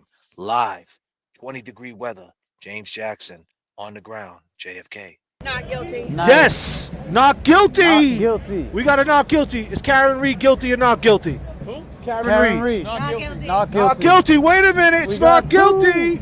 Two. It's cold. How cold is it, James? I'd say it's about 20 degrees, and we got Woo! two. But I'm hyped up. I'm hyped up I just came now. from the south. We got He's two. freezing. I'm just like, I'm in the zone right now. Peace to everybody out there in my chat. I love you. My nose is running. Excuse me. I'm getting hyped up. You gotta get in the mode when you talk to these Celtics fans. They're very, very aggressive. Karen Reed, guilty or not guilty? She's not guilty. Yes. She is not guilty. Why is that? She got framed by the scumbag Boston PD. Let's go. Basically what he's saying, he's got framed by the Massachusetts State Police, but we'll let him slide. Is Karen Reed, you're not guilty. Come on, brother. I know you know. What is it? You're a New York. That's all right. Karen Reed, guilty or not guilty? Is Karen Reed guilty or not guilty? Well, come here. Come over here and say it. You know real about quick. the case? Come over here. Not guilty. Hey, do you? Come right here. Is Karen Reed guilty or not guilty? Absolutely not guilty. Come right Come here. Come here. I like scared cameras. I have like a future. I have a future. So what? There is a future. I have a future. Now that's crazy because that's how scared people in Massachusetts are. You see that? I have a future, she said. We don't? She's thinking the state police are going to come to her house at night and fucking she's arrest afraid. her. She's afraid. I mean, maybe her future was to be the next Bev Canoni. Who knows? Maybe her future is to be the next Brian Higgins. Who knows? Her future was not to get on camera. Oh, man, dude. Please pass the pepper. I'm a New Yorker. And she's not guilty. Yes, For please real, pass the pepper. Just real quick, I want to say thank you to you. Go ahead. Let me blow you up real quick. Hold on a second. Yeah, I wanted to get. I'm gonna get these out at the end after before the show ends. But I just want to say to you, please pass the pepper. I really appreciate you. You know, and you came through in a time where it was just. I don't even know what to say. It was a beautiful thing, and God bless you and your family, and I hope you have a great holiday. And I will get to all of that and read everybody's comments at the end. But thank you. Nice. Yeah, this is crazy, man, down here. She was scared, huh, James? Yeah, she was definitely scared. Please pass the pepper. I appreciate you. You're always showing us love. You helped out my man James, so if you helped him out, you helped me out. You know, it's a beautiful thing, and we appreciate any support. You know, just a like, a love, a sub. You know, it's great. But she was scared. You know I have a future. So we all got a future. Outside of the camera, though. All right. Hey, But she's not guilty. Karen Reed, guilty or not guilty? Not guilty. Not guilty. Oh, she's not guilty. Karen, they love you out there, Karen. They love you, Karen. My battery's dying on my. They love you out here, Karen. They were loving Karen. JFK, can you please take some calls? LJ asked. Well, it's been a while. Yeah, we'll take some calls. We're gonna wrap up this. LJ. We're gonna wrap up this segment right here, and then we're gonna take some calls for sure.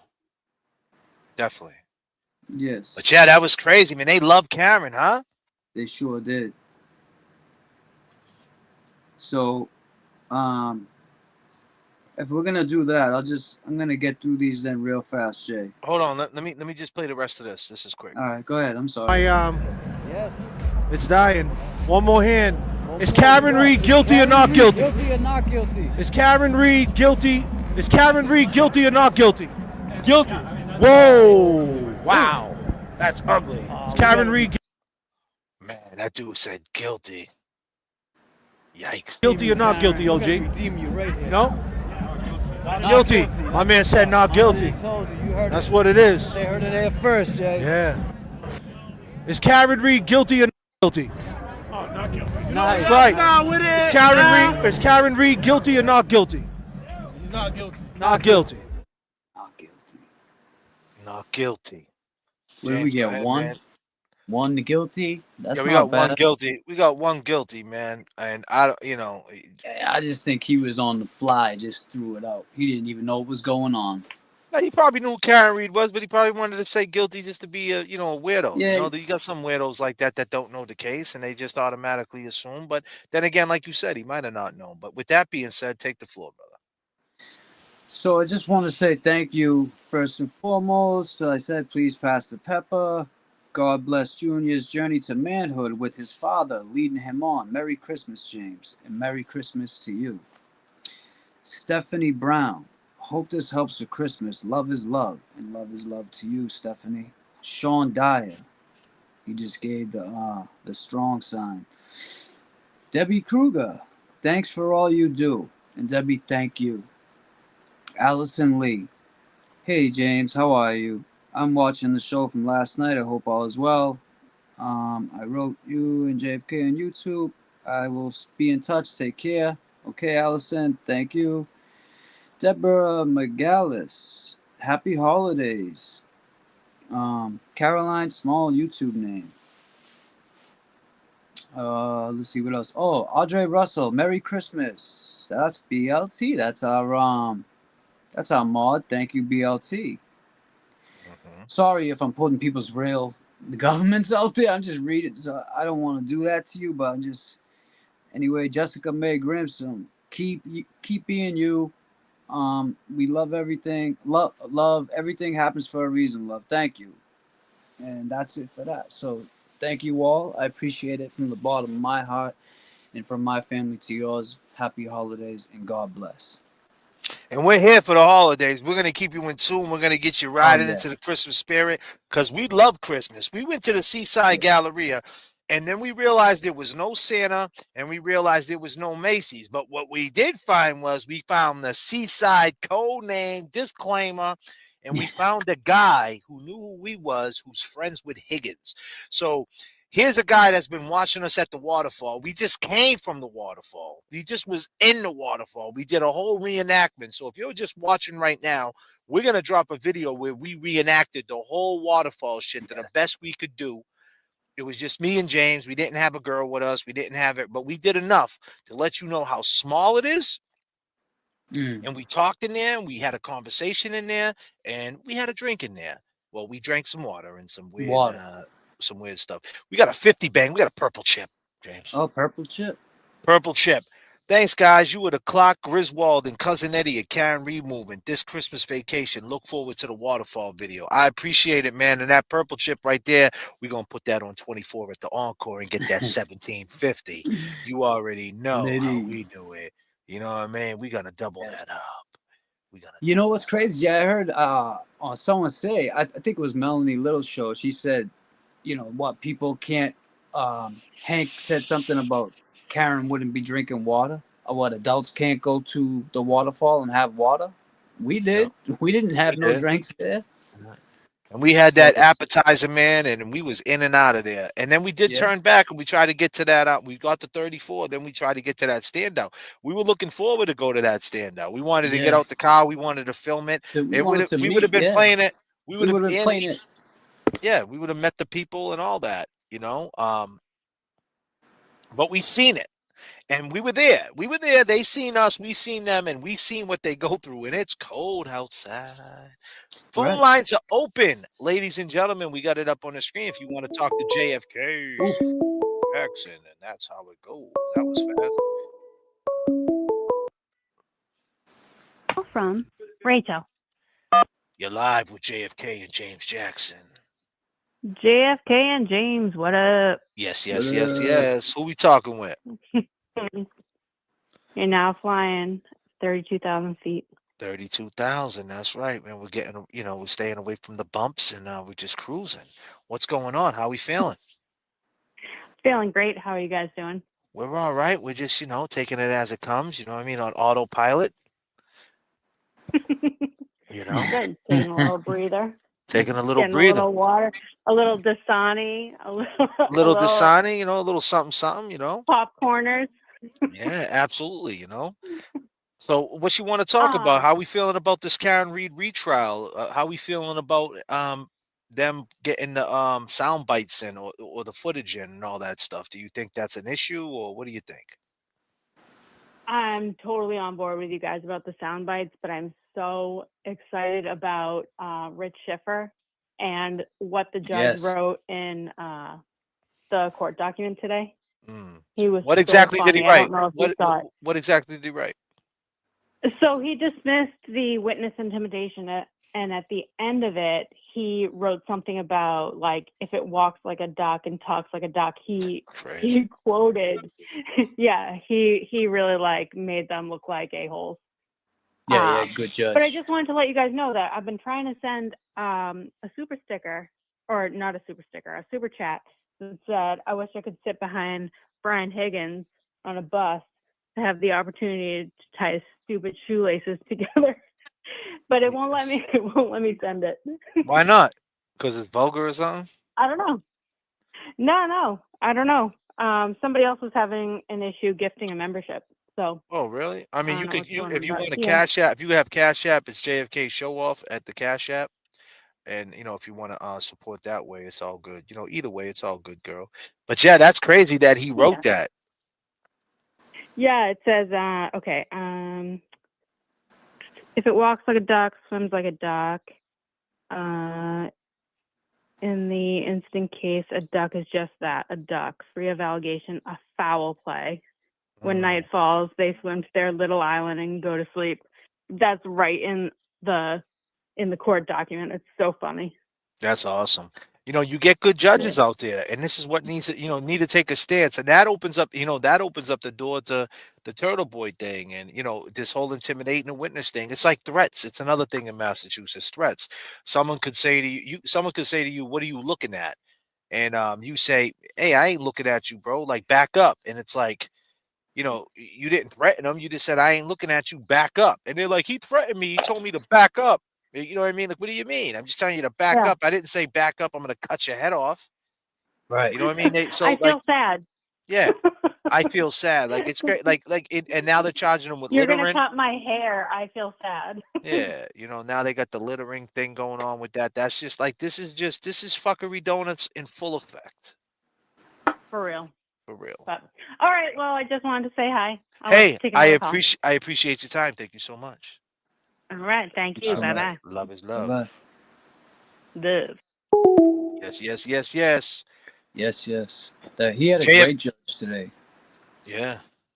Well, JFK is in the house tonight, and I'm looking for that boomer love. James Jackson's in the house tonight, and I'm looking for some boomer love. They give me that boomer love. They give me that boomer love. That boomer love. It's getting chilly in here. Yeah, man. That boomer love. It's something different. That boomer love. It's a different type of love. So someone said, James, why don't I come to a stand-up? I would love to. I would love to come to a stand-up. Between the hours of 1:45 a.m. and 6:30 a.m. Yes. Who did you call? I inadvertently called Brian Higgins. You say you inadvertently called him at 2:22 in the morning. Yes. How did you inadvertently call him? Well, I don't know because it was inadvertent. Isn't it true that at the other hearing you indicated that at or around the 2:22 time frame, you and your wife were in bed together in an intimate situation? Yes, around that time.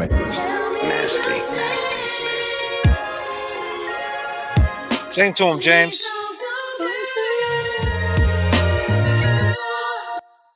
You would ruin my whole world. Sing to him, dog. Tell me to stay. Yeah. We love them boomers out there. If you got that boomer love, come rock on with JFK, James Jackson. We're here for you, boomers. We're here for you. We're here for you, Karen. Never go away. I love you. Love you.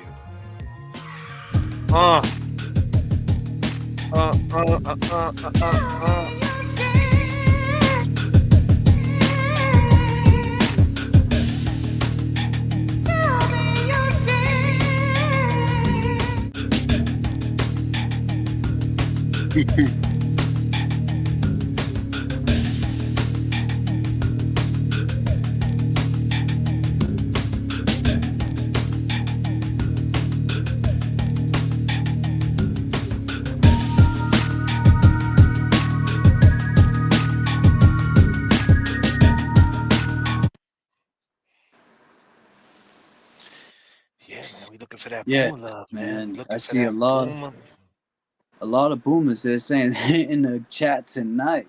Oh, they in the chat tonight, We James? love our boomers. Yeah, we love the boomers, and we're waiting on the phone calls. We got the phone line up. We're trying to take some calls. If anybody wants to call in, the lines are clear. LJ, we did this for you. You calling in? Where you at, LJ? Yeah, we're taking some calls. What's going on? No, we do this for the people. We haven't taken calls in a while. She was right, but you know, there was a lot to talk about. There was a lot of stuff we got done. Indeed. A lot of interviews, a lot of people we met. A lot of stuff went down. That's a fact. You know, that's a fact about it. But you know, if you're looking for the memberships, disclaimer. Yeah. The memberships, I appreciate you. I got a lot of great things coming behind the scenes. You ain't gonna want to miss it. Thank you again. And if you're wondering what the membership's all about, we got 3 donuts. We got 6 donuts. Donuts. 6 donuts? 6 donuts. And we got a dozen of fuckery donuts. And with that being said, Fuckery Donuts is now open. Donuts. Yes, indeed. Fuckery Donuts is now open.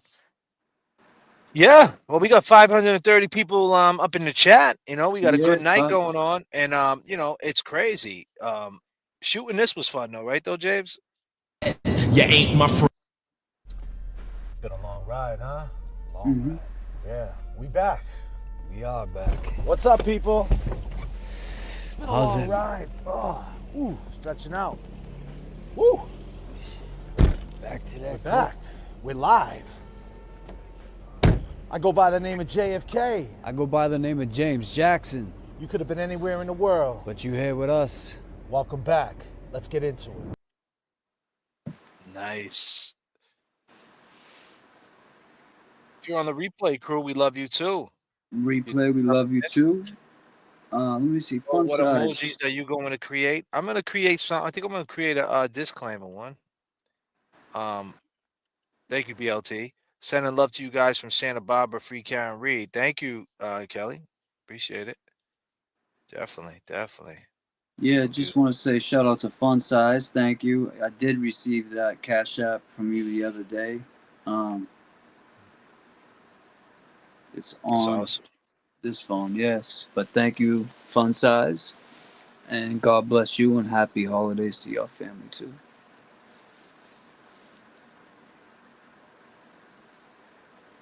Yeah, Jay, lot of footage out there we got. Hello, who am I talking with? And this is Kevin Keane from It's a Hard Rock Life. Kevin Keane. You It's a started hard talking to me a while ago. I talked to you for a while ago. What's up, Kevin? Yeah, I was on the show like a month ago. But Okay. I was calling because I want to kick around a theory that I've been thinking about. And it pertains to the Dateline footage and the sound bites that Brennan plans on using at trial. And what I was thinking is that with the sound bites and footage, and with just the interview in general, we all know Karen wouldn't just do those interviews without it being sanctioned by her lawyers. Like, that wouldn't happen. The only way she's going on there is if they all agree to it. And there's no way she's going to go on there without a plan, right? And so I've been thinking in my head that, and this could be crazy. I don't really think it is crazy because, like I said, the only way she's going on there is if they all agree to it. Now, I'm thinking that she was leaving a lot of breadcrumbs, like a trail of breadcrumbs, right? Just stay with me for a second. She's leaving a trail of breadcrumbs on national TV. Now, who are the breadcrumbs for? They're not for us. They're not for the jurors. I think they would be for the witnesses, for the Alberts, because some of it aired during the trial and then some of it aired after the trial. And it's about what she didn't say versus what she said, because she didn't make any mention of that beef that we all clearly see with Higgins and John in the bar and Chris Albert holding his hand back and all that stuff. She didn't bring that up. So as far as the witnesses are, as far as they can tell, she didn't know that happened or she didn't remember that happened. So some of the witnesses are basing what they're saying off what Karen said. It's the only thing that makes sense to me of why she would do those. I got a little lost of what you just said. I'm sorry, buddy. I'm trying to pick up what you're putting down. Say that again. Sure. So yeah, it's kind of hard to articulate. So basically, she went on. Her lawyers agreed that she should go on. Go on what? Dateline? And they had a plan. Dateline. Yeah, on Dateline. Yep. Okay. And they had a plan. She said what she said, and a lot of what she said was they were getting along, and there was no problems. I think it's pretty obvious that there was a problem. We all saw that stuff, and I've heard you bring up how Karen should talk about the beef in the bar, right? Right. Yeah. You did. You said that a while ago. So yeah, I say that all the time. Yeah. Yeah. No, and I agree with you because I think that's coming. I just think it's well. Obviously, there was. I don't mean to intervene, but obviously there was a problem because when she peeled off, she was pissed off. Yeah. I don't think she wanted John to go there. She even said in the Dateline interview, "I didn't have an invite extended to me. I didn't hear them extend one to you." Now, if she pulled off, if she would have pulled off and she never made no phone call being mad, I would say, hey, maybe she didn't know there was no beef. Any beef, you know what I mean? But she pulled off. Yes. So what was being said in the car? Something was being said. What was the context of what was being said?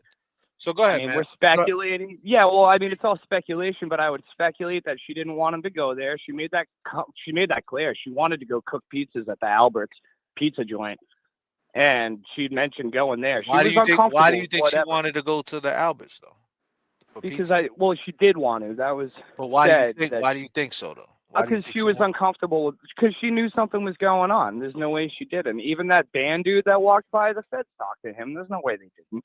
Like, she knew something was going on. But what I'm saying is that she's putting this stuff out strategically. And that's going to come up. She'll bring it up. I don't think she's hiding it. I don't think she has a problem with it. Because what she did by doing that Dateline interview is she let the Alberts see some of what they think she's thinking. Do you understand? Some of what she's say that one more time. When she does that interview, there's people watching. The McAlberts are absolutely watching that interview. Some of them hadn't even testified yet during the first interview. So what I'm saying is that they're based some of their testimony on what she's saying on TV. And what did she say? Right? So what I think, and I'm like I said, this might be crazy. I could be wrong. So you're talking. So let me be clear to the chat. So you're saying that was an older interview 18 months ago, and she put it out there on purpose that way because they're gonna pick up on what she's saying, and they're gonna that's and that's what they're gonna testify to.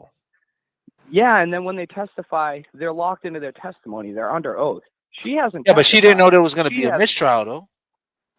She didn't know, but that's why they didn't use. They only used 6 witnesses. They have a game plan. They didn't. Yeah, but okay, so witnesses. So Kev, but okay, they used 6. But here's the thing: this is where it gets spooky because they didn't know nothing about that 1236 connected to the internet until the trial. Yeah. You see what I'm saying? When what's his name? Garino, whatever his name is, stayed there. Am I saying his name right? Garino? Yeah, Garino. Yeah, Nicholas Garino. Okay, when he brought up she was connected to the internet at 1236, right? Yannetti sold it. He sold it like, yeah, okay, yeah, but he didn't know that. If they would have known that, they would have brought Jen McCabe back. They messed up. Once they found out at 1236 she was connected to the internet, they should have recalled Jennifer McCabe. The defense should have put her on the stand and said, hey, you just testified that you seen her at 1240. Right. Well, there was no way you seen her at 1240 because she got connected to the internet at 1236 and see her reaction. And then they talked about Jackson in his closing arguments talked about look at the video at 11:58. They should have called Higgins back on the stand and said, listen, in the video at the 11:58 mark, you was throwing up your hands and you testified you said goodbye to nobody. Yeah. So I don't know why. So when you say they brought 6 people up, they fumbled the ball. Whether you love it, whether you like it or not, they stuck with the program because they thought that was enough. But this time they're not gonna do that. So when you say it was strategically that she did that, I don't know. Like I see what you're saying. I think that she didn't think them text messages was going to get out like that, and they did, and she didn't know the reaction of it. Because the fact is this, I think the reason why she peeled off from that house and she left is because she thought John was going to buddy up with Higgins, and they were all going to become friendly, and he was going to show her him them text messages. and she peeled off, pissed off because she thought she was going to get outed. That's what she thought. That's what I think, because you know, she knows Higgins' type of character. She knows they're all cops, and it's going to be bros over hoes. And she was more about taking care of herself at that point. And then that's why when she realized he didn't come home, maybe Higgins could have said something to her too. We don't know if Higgins was stalking her out. We don't know when she went to Market Basket, Higgins was popping up around corners in the Oreo cookie aisle. Hey Karen, it's me. It's fucking Higgins. I got Oreos. We don't know if he was around or he said something about John. Because here's the thing too, Kev, what was he gonna do if Karen chose him? What if Karen said, I want to be with you, and did everything he said? Was he going to show up at the Waterfall with Karen right in front of John's face? That would be I don't think crazy. that was going to happen. But I'm just saying, I think, what was his mind like? You have to think about that. Oh, he was going out of his mind. He was super jealous. He was trying to hit her up, and he was trying to get more out of her. But answer that shutting him down. But listen, what I'm saying. What if she turned around and said, I want to be with you? What do you think his plan was with John? You think he was going to get out that area, or he was going to claim her in that area? You got to be thinking that, though, because if you're going to claim her, you would have to step to John and be like, hey, man, she's not your girl no more. She's my girl, right? Was he thinking that far ahead, you think? I don't know, because it's kind of a straw man argument. It didn't happen, or, it's speculation. It kind of happened, though. They were talking. Kind of, but if you remember in the Dateline interview too, she also mentioned the fact that she was listening to U2 really loud in her car. It's very possible that she was listening, she saw him go to the door, and then she was listening to her music, and she didn't hear anything else going on if she was pumping that music and the wind was loud. And she didn't see John get called off into like the dark part of the parking lot by Higgins or walk around the house. She could have missed anything. She was just listening to her music, a little tipsy, waiting for John. He never came back. Yeah, she probably peeled off, pissed off, whatever. But then she called him a bunch of times. You don't call people that you just murdered, Right. Well, what do you think? Let me ask you this. So, when you say that she was listening to you too, she also testified that she looked down and was reading text messages that she didn't answer. And one of them was, and one of them, one of them was, well. Yeah, that was from Higgins, right? Right. So she's seen that. So now she knows he was on some shit. Right. But I think she saw that at the bar. That didn't happen in the car. Why? Why do you think that? Because of the times of the text messages, if I remember correctly, he was texting her that at the bar. 11:32. They left at 12:09. It's possible she didn't see it. Yeah, it's possible, but she might have definitely saw it, and she probably. So she's seen. Okay, so let's just say that could be why she didn't feel comfortable. Let's just say Kevin, she did see it, right? So what happens when John O'Keefe is in the car and said, "This dude just texted me at 12:20. You coming here? What's up with that?" Or mentioned it to her, like, this dude's texting me. I gotta go see this dude, and she knows he just texted her. Like, what's up with that? Well, you see, that kind of goes back to him throwing his arms up at John and trying to have words with him, because it's what she didn't say in that interview. She didn't mention any of that stuff. And I bet if we're going to talk about things we're speculating on, he brought that up in the car. They probably got into an argument over Higgins. She further didn't want to go there. I mean, we've been saying this. And he probably said, I'm going to go in here and deal with this real quick. I mean, he lives in that town. You got to nip it in the butt. And the only person that can answer that question, if John was on that type of time, is Karen. But the only other person that can answer that question, if John, is Paul. If John is the type of dude, don't let nobody punk him. Sure, and I Paul don't can doubt answer that that he question. is. Yeah. Yeah. Oh, I don't think he is the type of dude that'll let someone punk him. I think that's why he went there. So, Kevin, where you calling from, if you don't mind me asking? Right now, I'm in Weymouth. Oh, you out in Weymouth, kid? You're in the fucking South Shore, dude? Yeah, kid, South Shore. Are you by the beach, dude? Are you by the beach out in Weymouth? Nah, I'm more inland. Nice. Well, I appreciate your call. I'm gonna take the next call, right, Kev? Yeah, thanks for having me on, man. I didn't mean to take too much time. Nah, man. It's all good, bro. Nothing but love, bro. Thank you, bro. Take care, guys. Peace, man. Kevin, ladies and gentlemen. From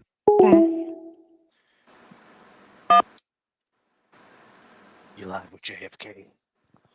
And Oh James my Jackson. gosh, I can't believe you answered. What's up, Beth? How you doing? We haven't talked to you in a while. Hey, Beth. I know. I'm doing well. How are you?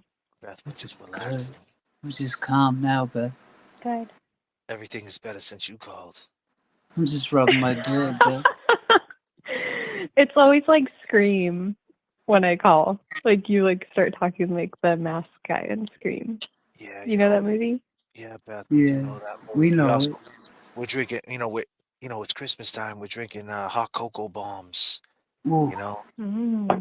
With the Swiss marshmallow. With some marshmallows. Okay, I wrote something because you had Turtle Boy on your show. Did we have Turtle Boy on our show? We did? Yeah. When the fuck did that happen? Was I there? You must have been flying. No, you were flying. I was flying high. I was probably in it because that day, man, we had. Because that day, let's talk about that. We haven't even talked. That was our last show, huh? That was our last live. Wow. That's crazy. That seemed like, man, it was crazy because we had somebody coming at us, right? Like they were calling JFK a fake rapper, and I'm this. I got no fans, and I'm a bum, and fucking, I'm on methadone. I smoke crack. I mean, they were saying the wildest shit I ever heard in my life. Yeah. You know what I mean? They were coming at you. Yeah, they were coming at me, Ken. Yeah. They were definitely coming at him, huh? And so, we had to take care of business. Yeah, they were coming at James. Well, honestly, they didn't even come at James. They were coming at me. But then come to find out, obviously, James is. If they're coming at me, they're coming. If they're coming at Jay, they're coming at me. They're coming at me to come, vice But now versa. all of a sudden, Turtle Boy invades the chat, and I'm trying to do a show, and then so everything came really fast. So yeah, I probably was on one. But go ahead. I wrote that. Turtle Boy cut his teeth as a small-time rapper out of Worcester, but he views his work on the Karen Reed case as equally important. Do you get it? You don't get it. So he cut his teeth as a small-time rapper, but he viewed this case, Karen Reed case, equally important. Now, wait, but he views were those rhymes? Equally important. So go ahead, break it down. What does it exactly mean? Give me the wordplay. Give me the science. Well, you always play Donnie Wahlberg's intro for Brian Albert, where he's like, Brian Albert cut his teeth in the okay. Iraq War. Okay, yeah. Okay. I see. I see a little intro. I see. Are you a fan of Turtle Boy? Yeah, I love Turtle Boy. Okay, that's cool. Yeah, Turtle Boy was cool. Good to us, man. We all on the same side. It's all love. He took something down that was written for one of our friends. You know what I mean? Nothing but respect. We just want him to beat his case, man. We don't want nobody going to jail. And he broke this shit, and it is what it is. You know what I mean? And people level up. He leveled up for sure. And he deserves it. He did his thing for sure. Yeah, I'm so happy he went on your show. Yeah, I mean, the thing is, I honestly wish it was more planned out. You know what I mean? Where I could talk to him, where I could be more like where I'm at right now, more mellow, more calm. There was so much shit happening at that particular moment, and then because how I let the chat speak and everything. It went from. We got 539 people here right now, and I appreciate every one of y'all. And then he stepped in the chat, and the numbers went through the roof, and everybody wanted him on. So it was like I listened to the chat. So I wanted to finish what I had to say to the people who were talking some trash. And then I put him on. So it just was real fast. I wish I could had a better interview with him because there's some questions I would like to ask him. That other people never did. He'll probably come back on. Yeah, we'll get him back on. We'll get him back on. We'll definitely get him back on. For sure. But yeah, that day I haven't even looked at that live back because it just happened so fast. It was a wild day that day because we don't even know where that hate came from. We're cool with the people now. That was like everything's cool. Love is love with everybody. But it was wild too, man. It's just wild, man. This whole shit's just been a wild ride. I know, it's crazy. I'm glad you're here, though. Then we got Beth calling in, late night.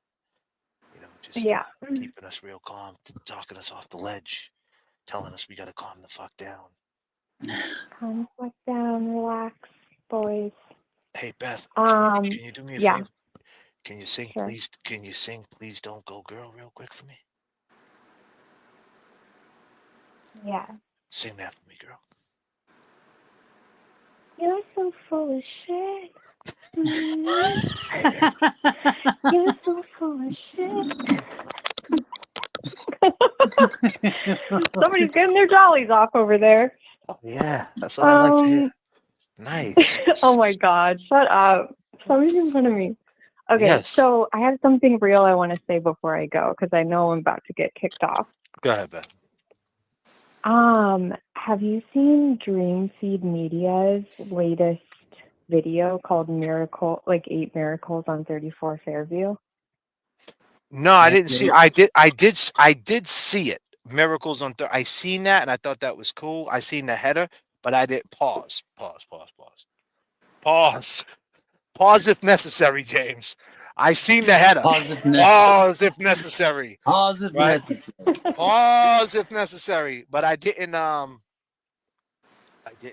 didn't get into it. Go ahead. Tell me about it. Well, it's really interesting. She really breaks down John's phone data and how it aligns to her theory, and she actually like counted feet on Google Maps. There's like a tool that you can use, and it's crazy. I mean, you just have to watch it because there's a bunch of points that she makes, but like for example, how Brian Higgins says that he makes a beeline out of there. He's like, I made a beeline out of there. Well, John O'Keefe's phone literally made a beeline in the exact number of feet from the front door to where it was found. And now, like where can we find this? It's Dreamfeed Media. Dreamfeed Media. Okay, I'm on that. I'm gonna check that out. I seen someone just put it up. Bob Dreamfeed Nate. Whatever. Dreamfeed Media. All right. Dreamfeed Media, ladies and gentlemen, if you haven't seen it. Yeah, that's awesome. Yeah. Well, she and just it's put like it up. 8 Miracles and yeah. Miracle on 34th Fairview. We went to 34th Fairview, Beth. Did you? Yeah, we're gonna put that video up. We need you to, right now we're cruising at 26,000. We're at the altitude speed, but we're gonna take it down to 3,000 and drop the landing gear and take this home real soon. But we went to 34th Fairview and we actually went to the waterfall and did a reenactment video of the waterfall. So we got some more content coming. We're just trying to stretch it out. We did a lot of work on the ground and just showing a different side and different perspective, what it's like in Beantown, Massachusetts on a whole. You know what I mean, Beth? Yes. I can't wait to see it. Absolutely, Beth. And with that being said, it was great for you calling, and we'll talk soon. All right, sweetheart? All right. Have a good night. You too, Beth. Good night, Beth. Bye. Beth. Wow, we got been a while. Huh? Yeah, the crazy thing is, right, James? We haven't set the show off right. Talk to the people, James. Chat. Beautiful people in the chat. 539 of you. If you had one word to describe Karen Reed, what would that word be? We just need one. It's your chat, people. One word to describe Karen Reed. What would it be? Let's go.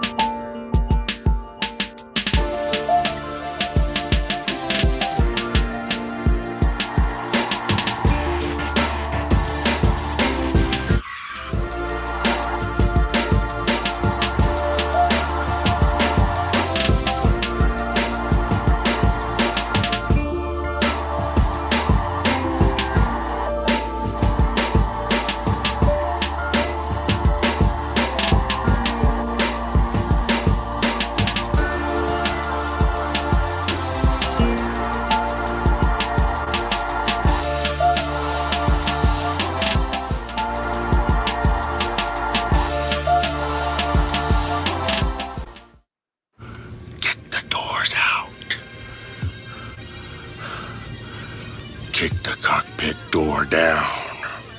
I am not the chosen one that you speak of.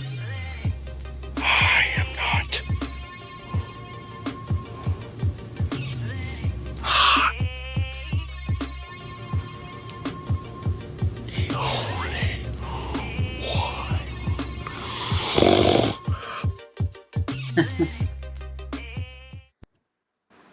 Yo, so JFK, someone said if you like Beth's voice, you will love Dream Feed Media. Is it Beth? I don't know. I guess I don't know. I What wonder if Dream Feed. I wonder if Dream Feed Media is really Beth.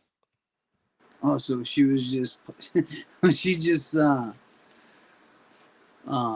pushing her shit. I Is don't that what know. the Dream Feed Media? I did see that. I seen the thumbnail. The 34 Fairview or whatever. Or was it a Christmas on 34? Or what was Yeah, that? Miracle on 34th. Miracle on 34. Yeah. Yeah, Miracle man. on 34.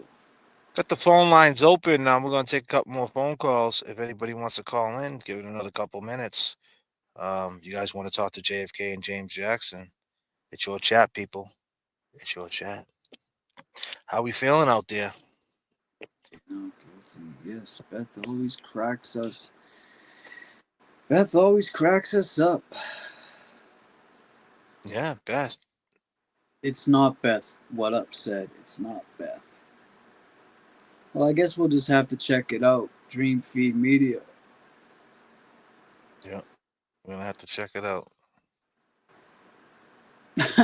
Jay, if someone said, Jay, you still high from that fishbowl? Yeah, he was in a lot of smoke that night, huh? And I know him. He hates that. Yeah, that shit was wild that night. Houston, Texas.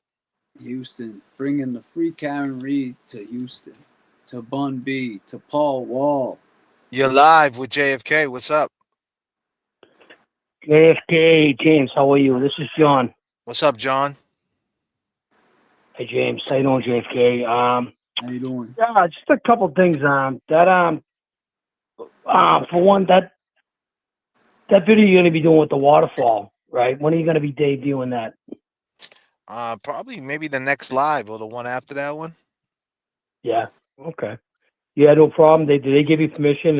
They bust you on anything? Or you know what I mean? Like, did you do it kind of like incognito, like? Incognito? Where you calling from? Yeah, you know what I mean. Like we kind of did it like. Where you calling from, brother? Dorchester. You ain't calling from the state trooper barracks, are you?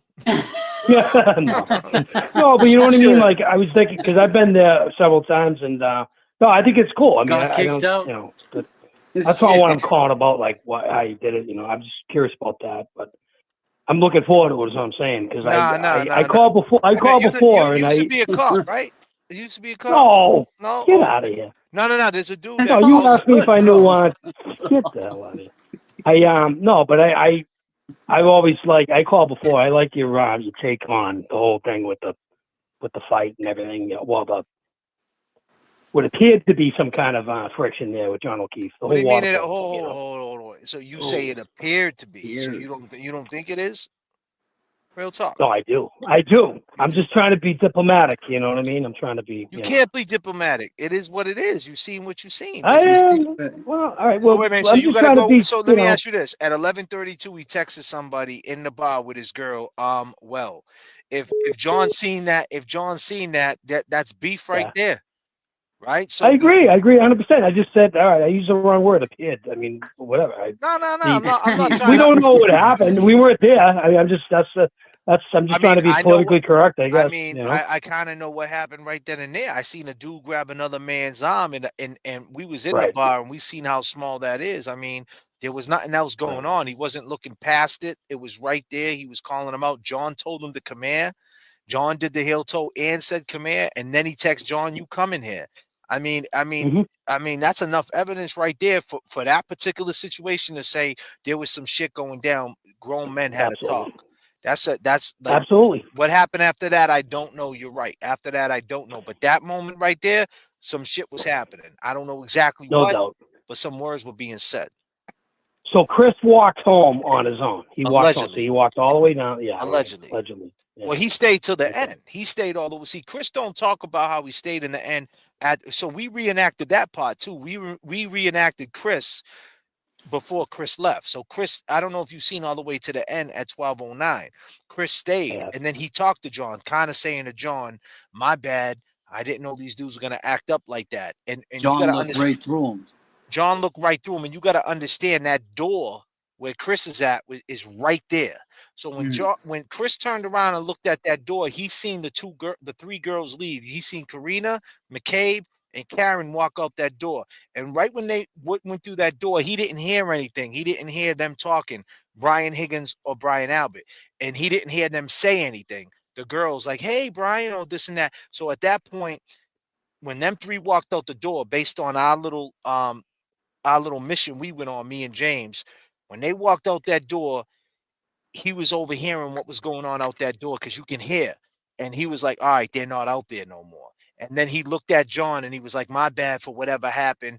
John looked right through him. Then he went in the bathroom to wash his hands. And that's when John walked out. And John didn't want to walk out either at first. You know what I mean? Because John knew possibly the Pipples could be outside. And then, like I said, Chris stayed right there in the middle because just in case they came running back in. That's why he stayed last. And he drank a beer. Now, keep in mind, Chris said he was on a diet.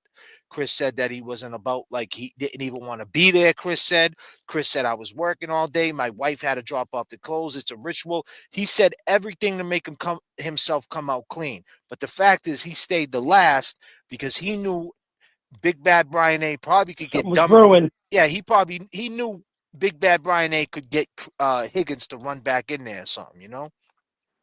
Right, exactly. Yeah, that's why I know you're on top of this, so I'm kind of looking forward to everything. Did you get some food while you were there? Yeah, we stole an IROC, but it had leaky T-tops. Leaking T-tops. The fucking IROC had leaking T-tops. Then we stole a Fiero, and we took the spoiler off it, and the spoiler broke, and we couldn't sell it. Yeah. And then we took a Blazer up to Stoughton.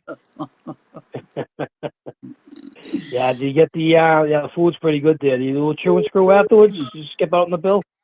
No, we didn't skip out on the bill. No, man. We charged it to Alan Jackson, James's uncle. James. My uncle's gonna be pissed. His jet. Thanks a lot, man. I appreciate it. And give me when I leave there. Do you have any insight on the shooting today? They nabbed that suspect. That was pretty cool. Oh, in New York. Yeah. Any thoughts on that? So, all right, man. I'll let you go. All right, brother. Peace. Yeah, wild times, man. I think Joe. Wild. Yeah, I don't know if he was calling from the state trooper barrack, man, but that shit was wild. Nah, Joe's cool, man. Joe's all right, man. He's just probably wondering how you get a tripod up in there. See, that's the thing, you know. It's a mindset. That's why we went there early. We didn't want to go there late because we don't know who we're gonna run into after 5. We go there early. People ain't working. And I mean, even still though, there still was a lot of people there. Yeah, and it's still not that you wouldn't get the average person to just go in there and set a tripod up and reenact what we did. No, let's be clear, that shit was not easy. No, it wasn't easy for sure. It wasn't easy, but we talked about it so much, and we envisioned it, and that's how you got to do things. It's like the same thing when you go on stage and do a show. You got to envision what it's going to be like. That way, when you actually grab the microphone and perform, you kind of envisioned it. So we envisioned it already. We knew what exactly we was going to do. Once we got in there and realized how it was set up, and then it became weird because you're in there and you're like, oh shit, we're fucking here. We've been going over this video so much and now we're here. Like, we had to like realize where we was and how everything was set up, because things just look so different in real time, right, James? Absolutely, they did. Jay, real quick, someone said James Jackson, help Mary out, she's trying to call in. Well, the lines are open. Giga dog bits. And then you got Josie Lou. Go ahead, Jay. Chris was at 34 Fairview and John took a picture on his phone before the heel toe situation.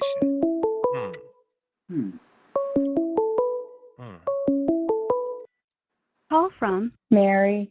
There she is. You're live with J.F.K. and James Jackson. Hello? Hello, it's Mary. I finally got through. Yes, Mary. How we doing? How we doing? Good. How are you? We're great. I missed you guys. Oh, we missed you too, Mary. Believe that. We miss you. Appreciate it, Mary. I was working, sorry, but like then I saw you guys were live and I was like, oh no, I missed them. But yeah, Karen's definitely innocent. Mm-hmm. And Brian, I think all of them, I've met some of the family. So I've met Jen McCabe, I met Matt, and I was at Carrie Lama's pool party this past summertime. Yeah. And that was a whole, it was a whole experience. So Mary, so obviously you're from that area. I'm from Mansfield, yes. Oh, you from Mansfield where they have the fair at, right? They have a fair over there? That's Topsfield. No, well, they have Xfinity No, Center. not Marshfield. Marshfield has the fair. Oh, no, I'm not Marshfield, no. You from Mansfield. Okay. Yep, Marshfield. I'm from Mansfield with Karen Reed. Well, she was living. I think she had sold her house. Wait a minute, is Mansfield where what do you call it, Jordan's Furniture is at? I'm sorry, my son asked me a question. Sorry. Is Jordan's Furniture in Mansfield? No, there's no Jordan's Furniture in Mansfield. What's no. in Mansfield? Something's in Mansfield. Oh, maybe there was a DYS. I think there was a DYS in Mansfield, James. That's what I'm thinking. But anyway, disclaimer. So go ahead, Mary. How do you know these people? Well, initially, I believe like Karen was innocent, and then so you think she's guilty now? Oh no! I think she's innocent. Initially, I thought she was innocent, and then other people were lying to me from the other side, and then I believe like she was guilty.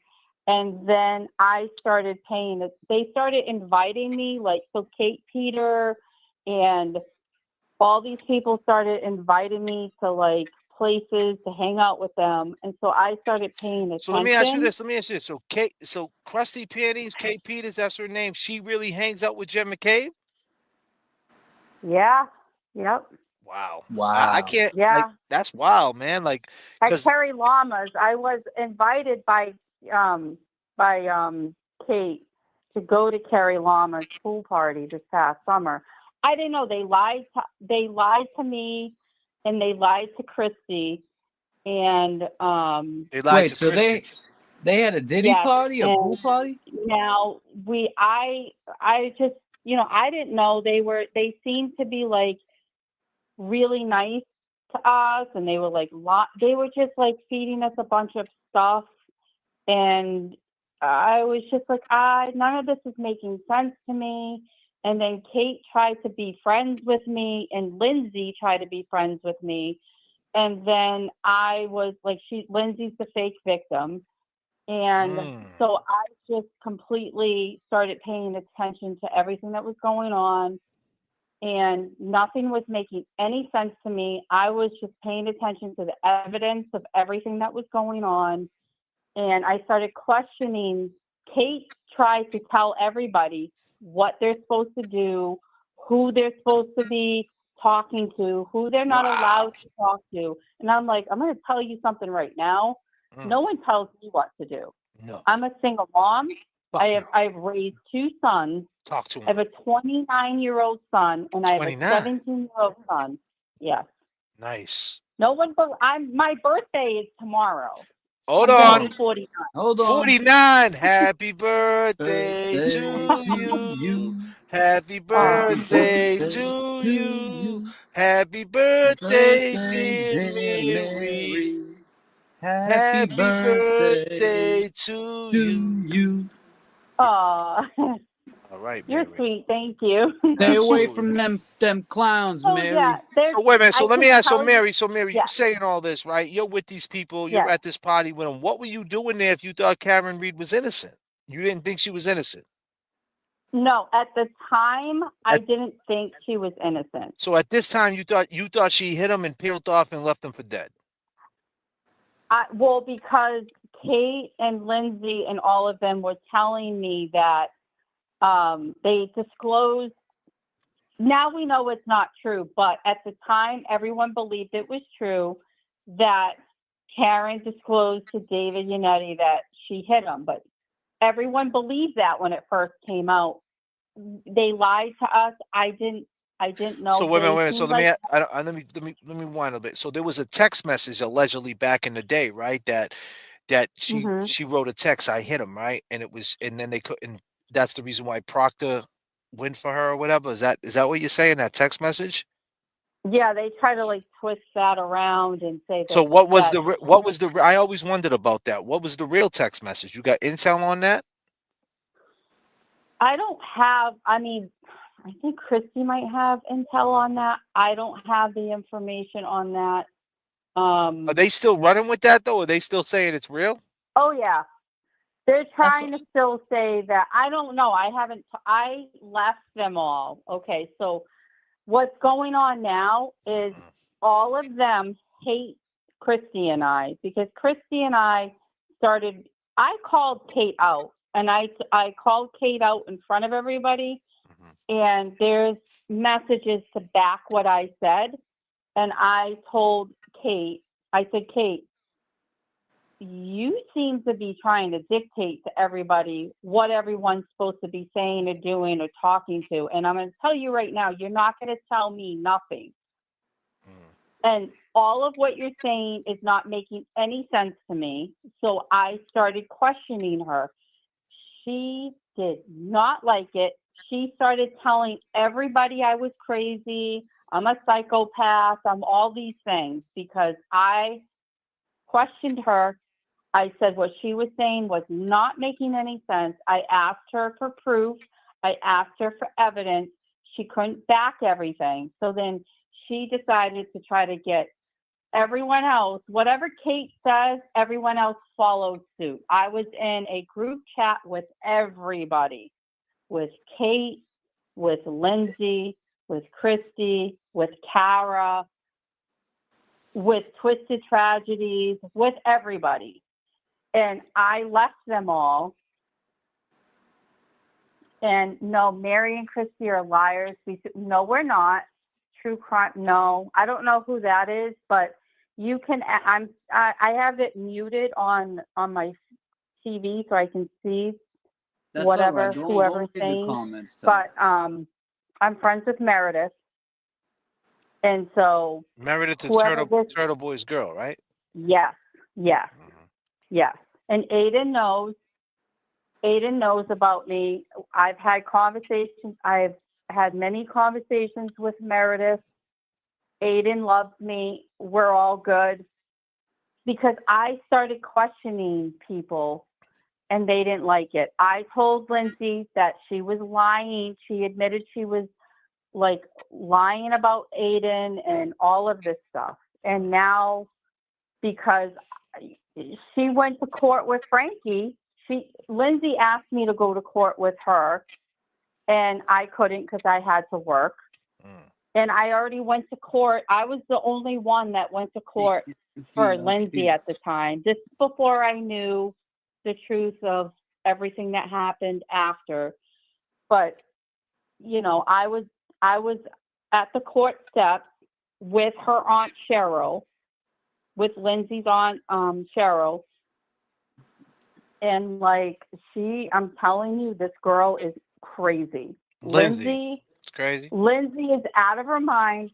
My son, Jacob, saved her kids, both of her kids, twice from drowning in Carrie Lama's pool.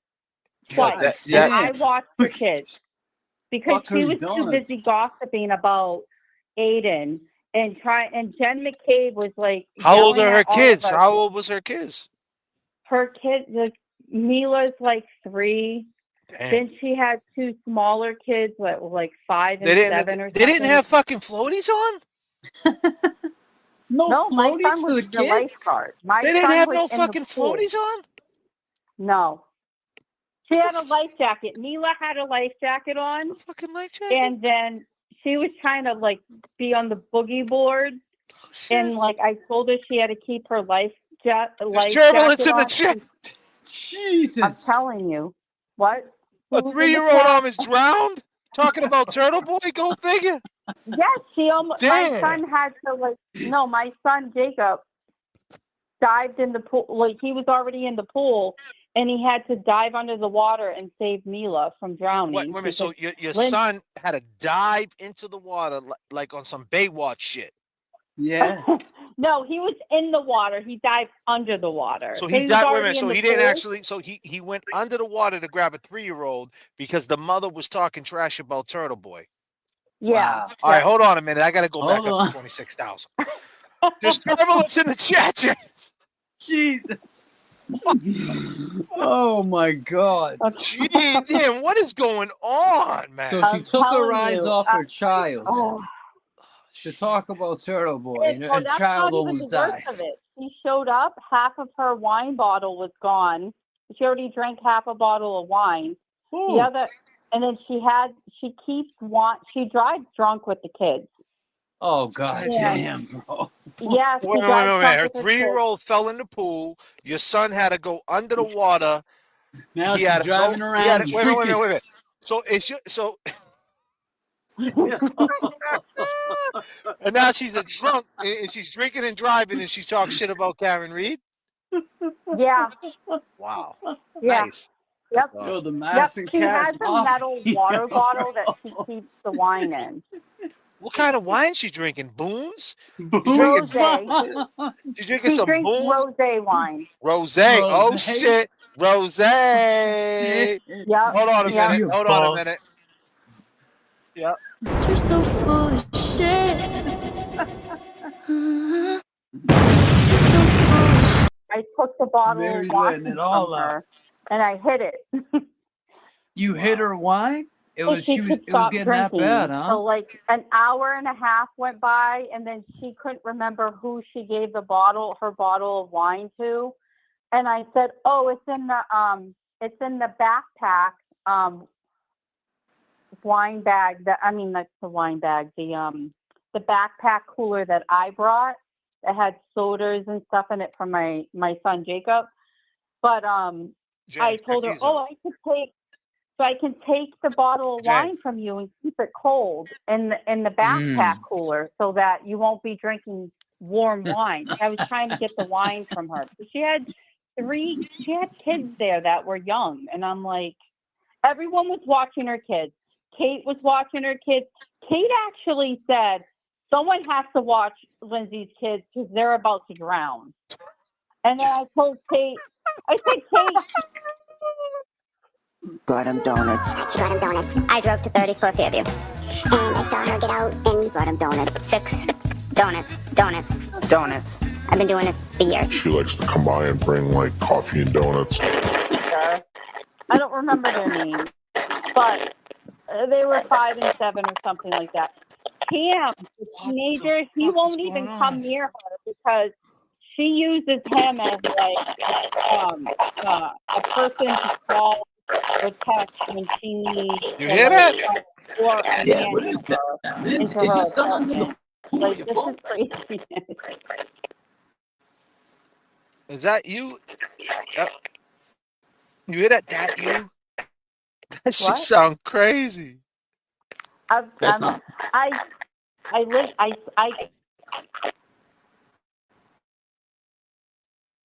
People, but I will tell you that Jen McCabe won't shut the hell up. She will keep talking and talking and Jen talking McCabe? and talking, or she won't shut up until you believe her. Like, she just kept talking and talking James, you're and frozen. talking and talking. Oh, really? But she's good with kids, though. I will give her that. Jen McCabe is really good with kids. She helped me with Mila because I was watching Lindsay's kids. My son was watching Lindsay's kids. Hold on one second. James, you frozen, man. You frozen, brother. You frozen.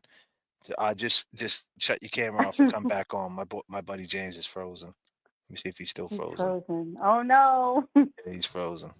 That's messed up what happened to him, too. I heard him talk about what his kid's mom did. That I was crying over that, man. Let me tell you. I wish my son's father would Jacob's dad doesn't have nothing to do with him, but like, that's not my doing. That's his doing. Mm-hmm. But I wish he had a dad like him that actually was involved. I did all the proper steps to try to get him visitation rights, and his dad canceled all the visits. So you're saying, so let me ask you this. What's up with Jen McCabe? Do you think Jen McCabe has something to do with this or what? What do you think? I mean, you was Jen around her. McCabe What did she Jen say? McCabe, Hold on. Let me ask you. What did she say? Did she say anything to incriminate herself? Did she say anything to you at any given time to make you say, "Woo, you just slipped up"? Did she ever say anything to make you raise your eyebrows and say, "Holy shit"? I mean, I was running around taking care of Lindsay's kids, so I didn't even hear half of what Jen said because I wasn't sitting under the tiki bar where everyone else was drinking all the time under there. I was too busy making sure her kids didn't drown in the water, to be honest with you. And but you said that the fact that she just kept demanding, like, you need to believe, like, she's guilty. And I'm like, but why is Karen guilty? And like, anytime I like try to ask her for any type of like proof of anything, she would just like start screaming nonsense. And I'm like, I don't know what you're talking about. Like, what do you, I don't understand what you're saying to me, but you have to believe that she hit John. And I'm like, why do I have to believe that? Jen saying this? Jen said that. Yeah, Jen said that. And I'm like, but I don't have to believe you though. Why are you trying to, like, anytime someone tries to force something down my throat, I know that means they're hiding something. So I don't believe you. Now I'm suspicious. So now I'm going to ask you, well, why do you think these So let me just put a bow on this. So you're saying that Jen McCabe hangs with these people that did drugs. Oh, yeah. Active addicts, liars, people that are on probation, people who steal at Macy's and Boost polo jackets. I actually think KP, didn't she steal a Fiero with fucking and stole IROC rims off of 88 IROC?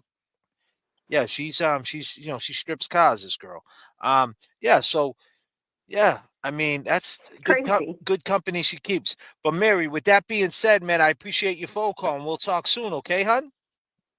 Okay. Thanks a lot, Mary. Bye. Mary, ladies and gentlemen, Mary, she had a lot to say. Turtle Boy has literally entered the chat. Did he? TB's in the house. TB's in the house. TB's in the house. Yeah, she had a lot to say. I mean, she was around Jen McCabe, and Jen McCabe, wow. She said she was at pool parties and KP's daughter almost drowned. She had not KP, the other girl, Jen. the one that's putting the one that's trying to set the up fake victim. The fake victim, the one that's setting TB up. Yeah. So keep in mind, this is a fucking 3-year-old with no floaties on, James. They didn't have floaties. Maybe they should have called. See, this is what I'm saying. See, what's his name? Mark Phelps. Is it Mark Phelps? Yeah, they should have called. They should have called Phelps. He should have called his brother Michael Phelps. He should have called his brother Mike Phelps, and they could have saved everybody. Jesus. He didn't even have swimmies in the fucking pool. No swimmies on. Now, a 3-year-old, man, I mean, rule number 1, you put swimmies on the 3-year-old, man. Like, any given time, they'll jump in that water, man. I mean, I seen some people in the chat say that this woman or someone else was trying to get, they're trying to get us to change. Like, that's not going to happen. No. Nah, they ain't going to change because let me tell you something. We was in the driveway at 34 Fairview. We seen that lawn, and we already broke it down at the beginning of the show. The street is not a silent street. The street is busy. It's a busy street. When we was on it, cars were coming right by us, left and right. They say it's quiet. It's a main street. It cuts to another street, 2 streets. You know what I mean? It goes to the main drag, the main road to get you up out of there. Right down the street from the Dunkin' Donuts. Right down the street from this person right here. The one that will bring you the donuts, you know? So Mary, what's good? Are you? You're so full of shit. Mary. You're so full of shit.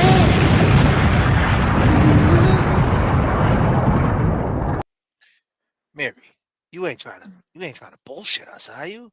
Did the 3-year-old really fall in the pool and your son had to die? But you ain't embellishing, are you? But either way, Mary, we got love for you. You know, we got love for you. Yeah, but man, Jen McCabe hanging out with these people is pretty weird, man. You know, and not to say Jen McCabe is the best person on the planet, but I can't see her hanging out with these kind of folk. You know what I mean? No, I mean, shit. Why would she want to hang out around people like this? And then she said that they're forcing her to think a certain way, you know? What's up, Mike? How we doing, man? James Jackson, how we doing tonight? We're doing good, Mike. How we feel? Is this Mike? Is this Mike from Georgia? Yes, sir. Mike. Nah, next state over, man. South Carolina. Oh, you in South Carolina? Oh, yes. What's up, Mike? What you want to talk about, brother? Man, that Mass and Cats crew is crazy, huh? To say what? That Mass and Cats crew, man, they're crazy. Oh yeah, it's a wild time, man. I just Yeah, don't. I don't even. That's what we're trying. That's what we were just saying. We were saying like as much as Jen McCabe is, you know, who she is, and she's all involved in this, but I can't. Like that goes to show you that it by hanging with them people shows how much she's wrapped up into this. Because why else would she be around these fucking weirdos? You know what I mean? Yeah, she's got to keep all her ducks in a line. You know, it's too many people now. Yep. Talk to him, Mike. Go ahead. Yeah, man. So I've been seeing a couple people called in and on social media. Everybody's been kind of the new topic. I feel like everyone's talking about, you know, oh, the conversation in the car, and you know that's like the infamous thing. But I don't know. I kind of have a different perspective on it now. You know, I'm kind of thinking like I don't think there was any conversation in the car, to be honest. I don't really think John said anything. Hold on one second. Yeah, TB, Jen has to take what she could get. Exactly. And I've seen that many times, TB. I've seen that many times. People hanging, you know, it's funny, right? Because you're the king of writing, you know, the blogs.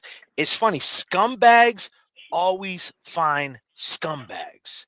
Like, you know what I mean? I noticed that. Like, you know what I mean? And it's crazy like that. And that's exactly what happened. She had to take what she had to get because, you know, she needed something, you know, people to believe her bullshit. So Right. what do you say? What are you saying, Mike? You're saying that you don't think nothing was said in the car. They weren't talking about nothing. It was silent. I don't. Yeah, I don't. That's how I see it. Because if you the way, but this, you know, throw up the disclaimer. You know, this is my opinion. You know, what do I know? But this is kind of just what makes sense to me. So Karen doesn't really seem the type like, you know, she wants to get into anything. John seems the type that he's a very calculated guy.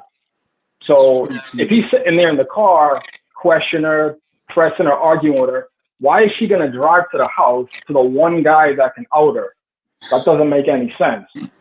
And then on top of it, if John was like, oh, I'm going to go there and handle my business, I really don't think that Karen is going to drive him over there to have a fist fight. You know, this doesn't make any sense. I think it was real subtle. Like, I think at the bar, either Higgins said something, either like under his breath, made it obvious, or maybe it was Chris Albert. You know, I think Chris Albert's like the snake in this. I think he's like a Jen McCabe, like, yeah, he's like the instigator, you know? He is. So I think maybe John might keep in mind, Mike, let me back you up. So Chris A, keep in mind, allegedly that day, John O'Keefe went in to get a slice of pizza with his son, right? Allegedly. We don't know if that really happened. That's some bullshit, right? And then keep in mind, John texted Chris that night and said, you coming out, right? And he did do that. But keep in mind, when he sent that text, he was right next door at CF McCarthy's, like dead next door. So which can make you think that Chris A, being a paranoid prick that he is, right, walked over when he was taking out the trash or something. You know what I mean? He's right next door, like dead next door, and peeked in the window and seen who John was with. And you know, just to, you know, be nosy. And not to mention Julie Albert his wife was at CF McCarthy's too. She started her night there. So the point is, they get the word that Karen and John are together, right? And that's when Chris A probably talked to Brian A, who was with Higgins, and that ride home from New York, they're gossiping, and it's like, hey, guess who's John's with? You want me to tell him to come down to the waterfall? You know what I mean? And let's see how she acts when they're around each other. So Chris A, clean Chris A, the one with the ritual. The ritual. My girl drops off the clothes. I was tired. I worked the whole day. That's how he painted it, right? But he was the last one to leave. He stayed there at 12:09 and watched everybody leave. So the guy who was the most tired, the guy who was on a diet, sat back and finished his beard, sat on the high tops between John O'Keefe and the Pipples to make sure they didn't run back in. And we were in the bar, and believe me, everything is real close. Right. That's what I was going to ask. I was going to ask you too. So yeah, I can't wait for that video to come out. But yeah, I think he's low key. Yeah, he was the instigator. You know, I think that's why he hung around too. You know, like so nothing would happen. But then he probably was like, oh shit, you know, I said something I wasn't supposed to, or I let it leak. And that's why I don't think anything was said, because even like everything John did after, because you could tell Higgins, you know, he's throwing his hands up, he's all emotional. Look at this guy for a second, Mike. Watch this guy. Look on your TV right now. Where you watching from? I'm on my phone, but I can grab it. Look at this real quick. Look at this guy, Chris A. Look at this fuck. Look at this dude. Look at this dude. Look at this dude. Look at this fuck. I knew they knew each other. You're saying that they were acquaintances? No, I guess they're friends. Look at this quirky piece of shit. Yes, they're friends. Doing signs, giving umpire signs, still home plate, still home plate. Look at this dude. You actually woke up when he opened the bed. Watch this right here. Watch this right here. What? Oh shit. I don't think so. Oh yeah.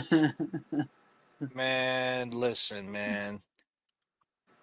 Mike, man, that dude's a bug show, man. Straight quirk monster. You know what I mean? Quirky as shit. Yeah. Man. They didn't work him through his quirks when he was 6, 7 years old, you know, and it's showing in his 50s, you know.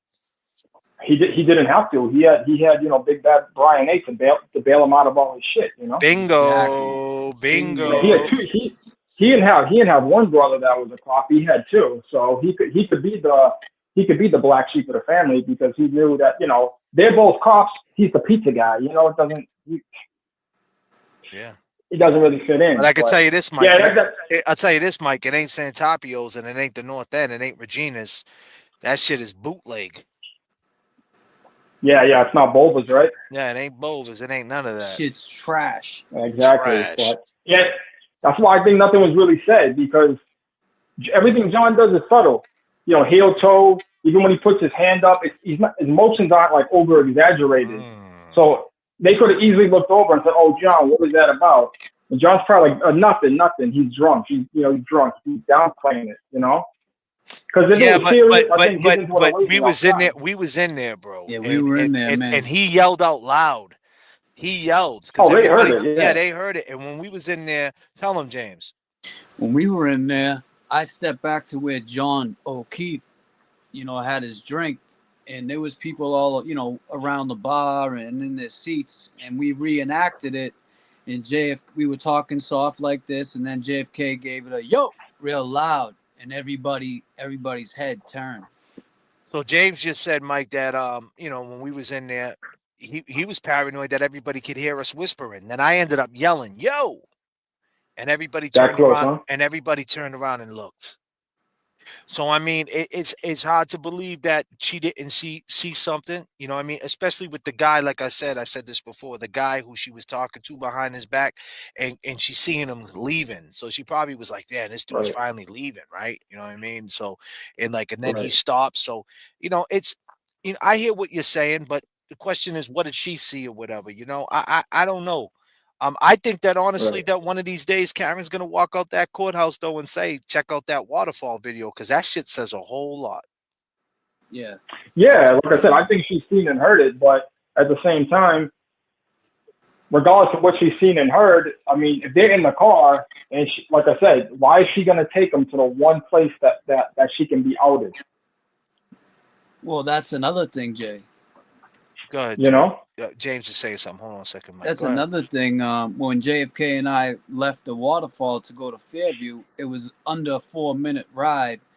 So it took them about, what, 15 minutes, 10 to 15 to get there or something? Are you sure about that, though? It took 10 to 15 minutes for them to get there? Is that factual? I don't want to be all chatting. exact time, I would say under at least 10. I don't know exactly. I don't know exactly how long it took for them to get there, but Is I know anyone in the chat? All right. Well, I'm just saying. I think that maybe she pulled over and said, "Do you want to really go here?" Because it took longer for them to get there So than it took James is for saying, us. "How about you, Mike? Do you know that? How long?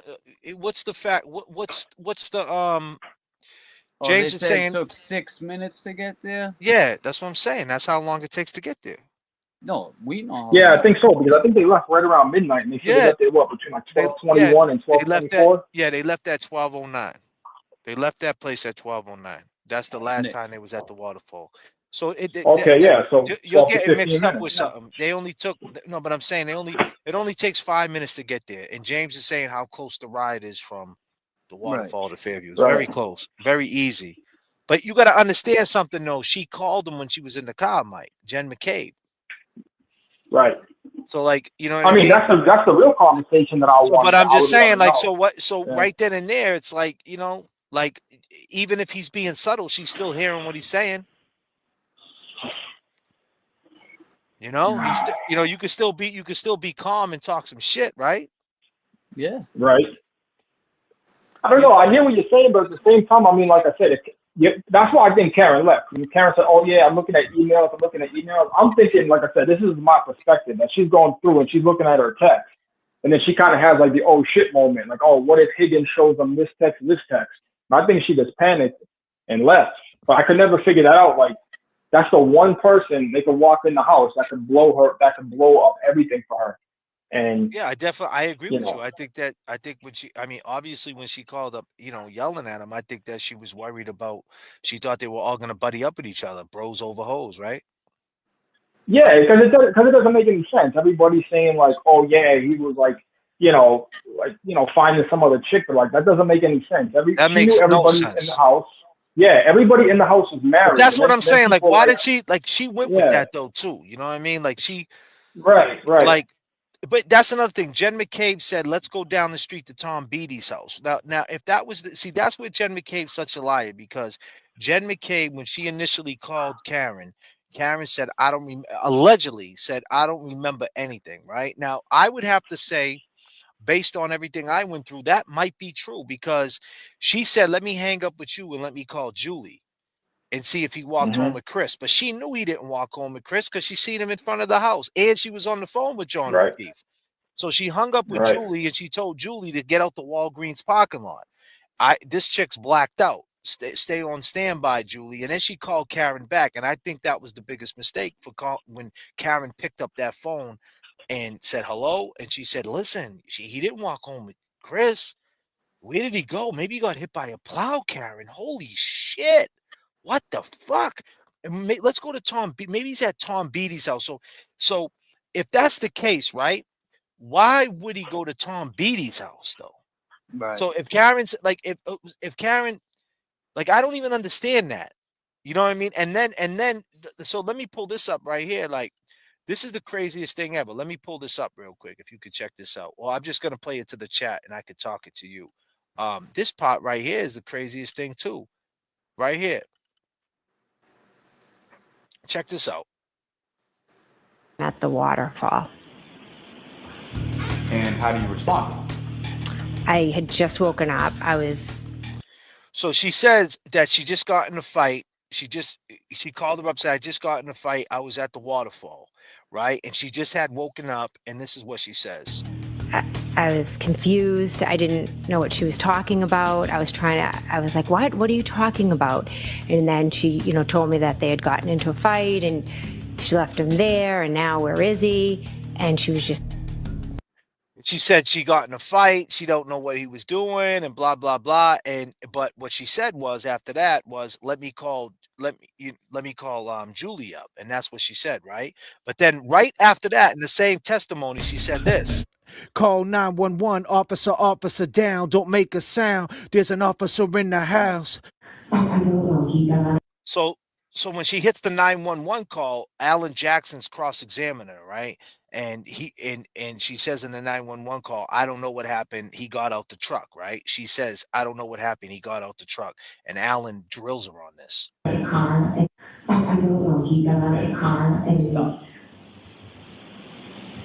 Was that you? Yes, that was. Was that the 911 call? Yes, it was. And what did you just say? I said, I don't know. He got out of the car. So he said on the 911 call, Alan Jackson said, "What did you just say?" And she said, "I don't know." On the stage, she says, "I don't know." He got out the car, right? So she admits to it, right? And this was at 6:03 in the morning, correct? So then she adjusts herself. Correct. In that 911 call, you said he got out of the car. And he said on that 911 call, you said he got out the car. And then she says, Did, because Karen Reed had told me that she had left him there. and then she says, I did say he got out the car because Karen Reed told me that she left him there. But she just said she didn't know what the fuck was going on. So the fact that Alan Jackson didn't bring her back on the stand and get that inconsistency on the defense, I'm fucking lost. Listen, calm down with my uncle. He knows what he's doing, man. Everything he's doing is for a reason. You know this. Yeah. I mean, so like that's what I'm saying. So when you're saying that you were saying that there was no fight or whatever, if she was blacked out, she don't really remember, right? And I think like if she was blacked out and then you got to think about Scanlon, our boy Scanlon come through. You know what I'm saying? And he starts piecing it together, and then her memory starts coming back. Yeah, now I remember.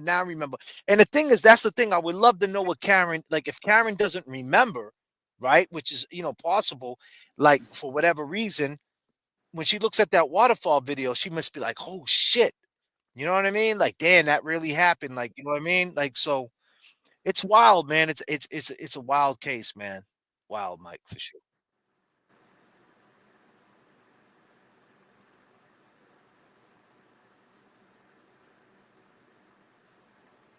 What happened? You still there?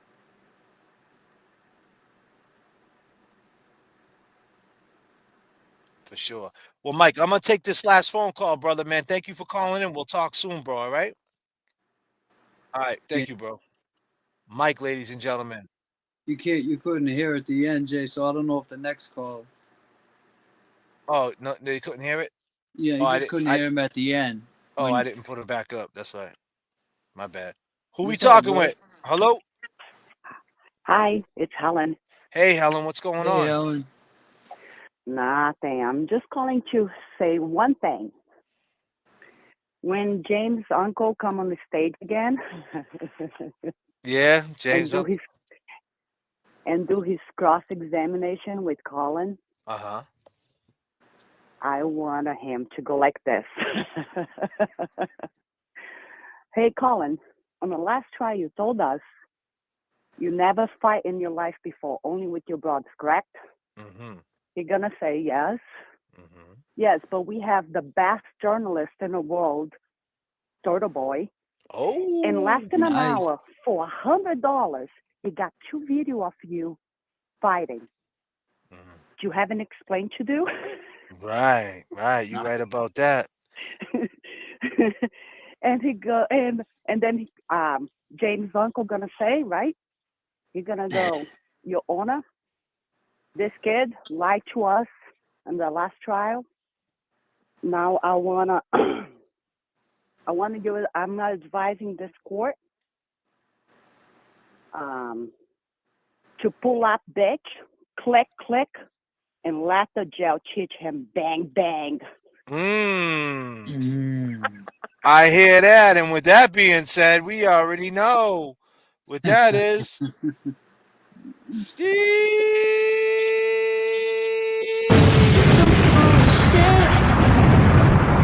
Buckery Donuts is now open.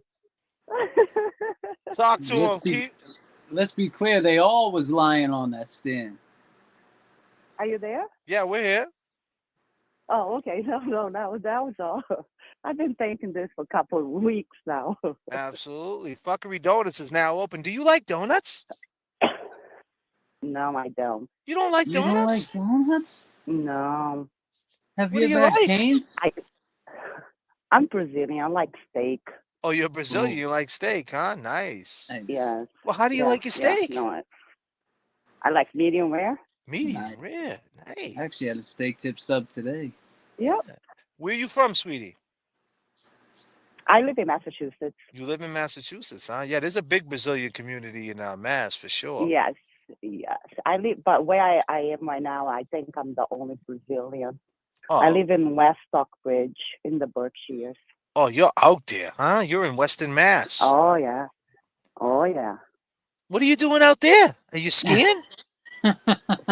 No, my husband got a job out here, and I moved out here. I used to live in the Worcester area. Oh, okay. That's awesome, sweetie. But you have any Turtle Boy's in the chat? He was. You want to say anything to Turtle Boy now that you're on the phone? Because I see that you said you got the best journalist in the world. You got something you want to tell him? Turtle Boy, we got a fan. That was the that was the best $100 he ever spent in his life. Nice. You heard it here first, Turtle Boy. That was the best $100. And what's your name again, sweetie? It's Helen. Helen. Turtle Boy, Helen says that was the best $100 you ever spent. Yes. And you also said he's the best journalist in the world, right? Yes. Nice. TB got some Yes, fans, man. I follow TB. Oh, when he started TB, like before everybody knew who Turtle Boy was. Ooh, Turtle Boy. Ooh, Yes. TV. Yes, Yeah, long man. time. Let me ask you a question. Are you a boomer? Are you a boomer? What the heck is boomer? Oh.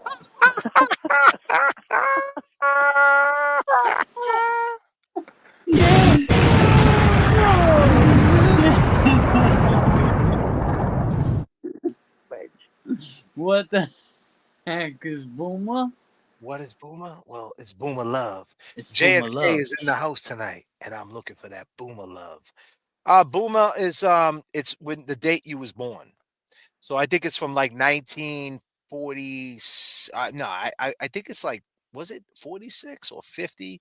It's from like a period of time when you were born to like, I think it's 1950 to like 1970, like 1968 or something. It's like a period of time. So like I'm Gen X and you're a millennial, right? Yeah, you were born in 82, right? No. I was James, born in 79. 81. Oh, you were born in 79? Yes. Oh, so you're not a boomer then.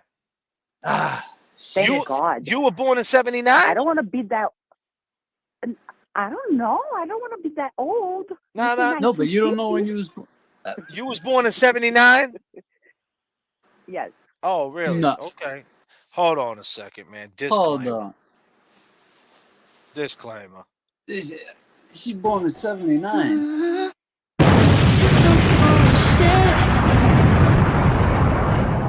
You're so full of shit. Someone said the boomers is 1944 to 1964. Oh, 1944 to 1964. Yeah. It's all good. We love the boomers. We love everybody. We don't do ageism on this. We love everybody. Love everybody. 1979. And by the way, yeah. Yes. By the way, I was about to go to sleep and Mary came on the call and I go, holy shit, what the fuck is this? Mary, huh? Do you know who Mary is? No, but Mary had a lot of llamas, huh? Yeah, she did. She witnessed a drowning. She seen a 3-year-old jump in the pool without floaties on. She had to hide a fucking bottle of wine. Mary was a busy bee over there. Alcohol do. Alcohol, You don't care about anything else. Yeah. So, Helen, if you had one word to describe Karen Reed, what would it be? Just one word. Strong. Strong? Nice. That's a great. Mm-hmm. And what are you doing for Christmas, Helen? Nothing. Just hanging out here home. Just hanging out. You got your Christmas tree up already? Oh, yes. Beautiful. It's beautiful. 9 feet tall. 9 feet tall, huh? Where'd you get it? Did you get an axe and walk out into your backyard and chop it down yourself? Almost. I could have, huh? Yeah, you could have. Do you know the Rockefeller Christmas tree they got it this year? Yes. It's down the street from me where they got it. Oh, it's down the street out there in Western Mass, huh? Do you know where Orange, Mass is? Are you near Orange? No, I am 3 miles from New York. I'm 3 miles from New York border. Isn't that crazy? There is a way to get into There is a way to get into New York You were from saying, Massachusetts. we were just talking about that. Remember? Yeah, there's a way to do it. So you know where Coleraine is? Greenfield? Nope. You ain't close to No. that? Do you know when Sean on the golf keeping saying Proctor gonna be a police officer in Lennox? Mm-hmm. It's because it's no middle of nowhere, nothing to do here. Mm-hmm. You probably know Tanglewood. Tanglewood? Yes. That's We in have Western summer Mass? Concerts.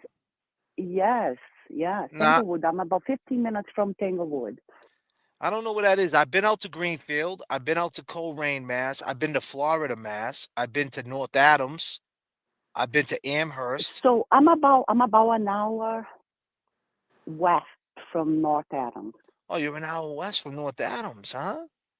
So you never been to Yes, the JFK Library in UMass in Amherst? No. Have you ever been to the Sheldon Falls in Western Nope. Mass? Yeah, they got No, a nice.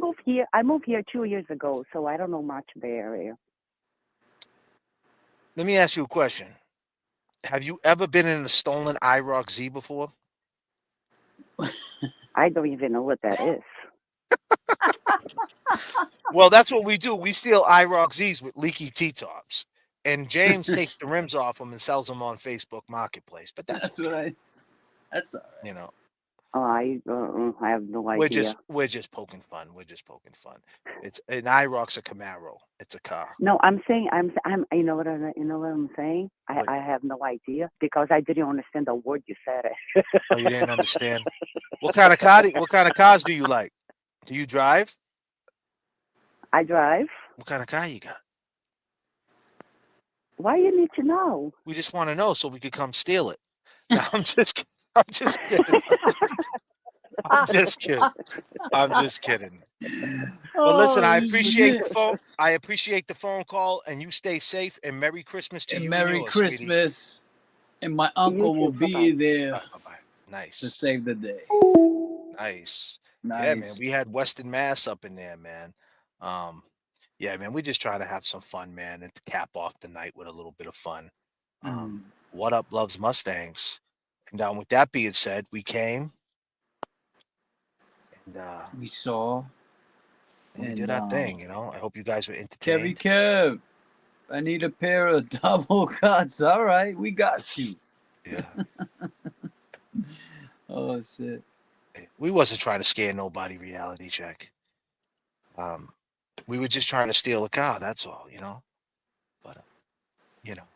And with that being said, I appreciate you guys' time. You could have been anywhere in the world. We're trying to entertain, trying to have fun. On the next live, you're gonna check out the Waterfall video. I suggest throw the notifications on. Got some more content coming your way. I go by the name of JFK.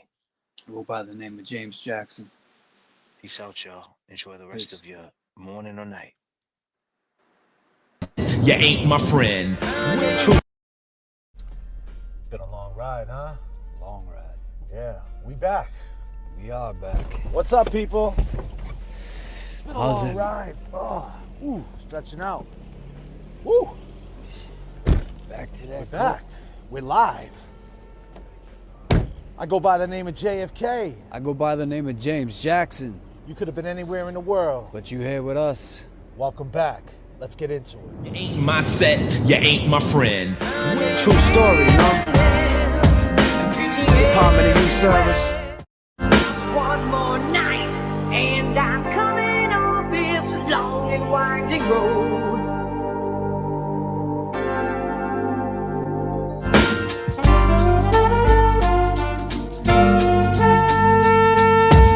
Why?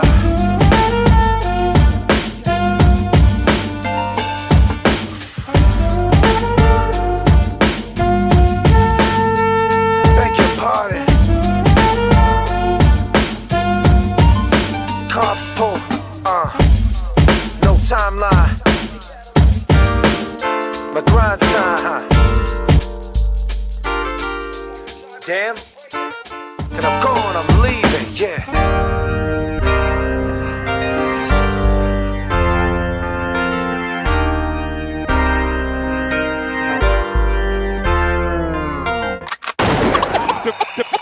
J.F.K. The rap J.F.K. Feeling just like J.F.K. J.F.K. Yeah. Can't sleep. Shala la la la la la la la la la. Shala la la la la la la. Can't sleep. Shala la la la la la la la la la. Shala la la la la la la la. Shala la la la la la la. Lullaby and good night. Good night. Don't let the bed bugs bite. It's time for Una gets to sleep. Good night. Sleep is the cousin of death. It's like you when you sleep. It's like you hold your breath.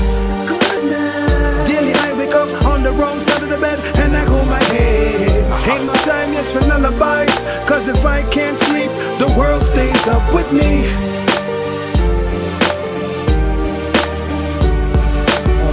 This video is made for entertainment purpose only. It doesn't mean to hurt any. And don't take it serious. So they see my pain, so they name drop, dry snitch, fucked in the game. The glam and the glitz, what's the price on fame? This crazy life of ours. Yeah.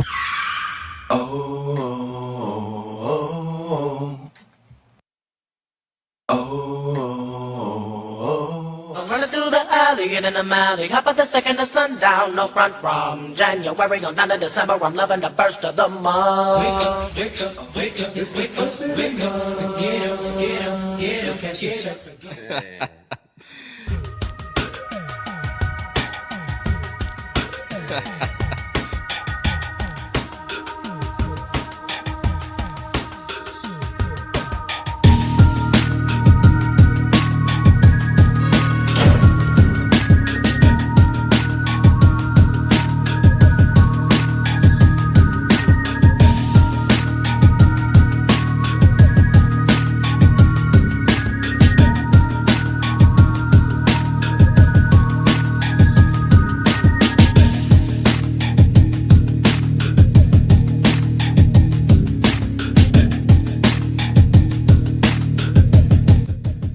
Persecution of Karen Reed. Yeah,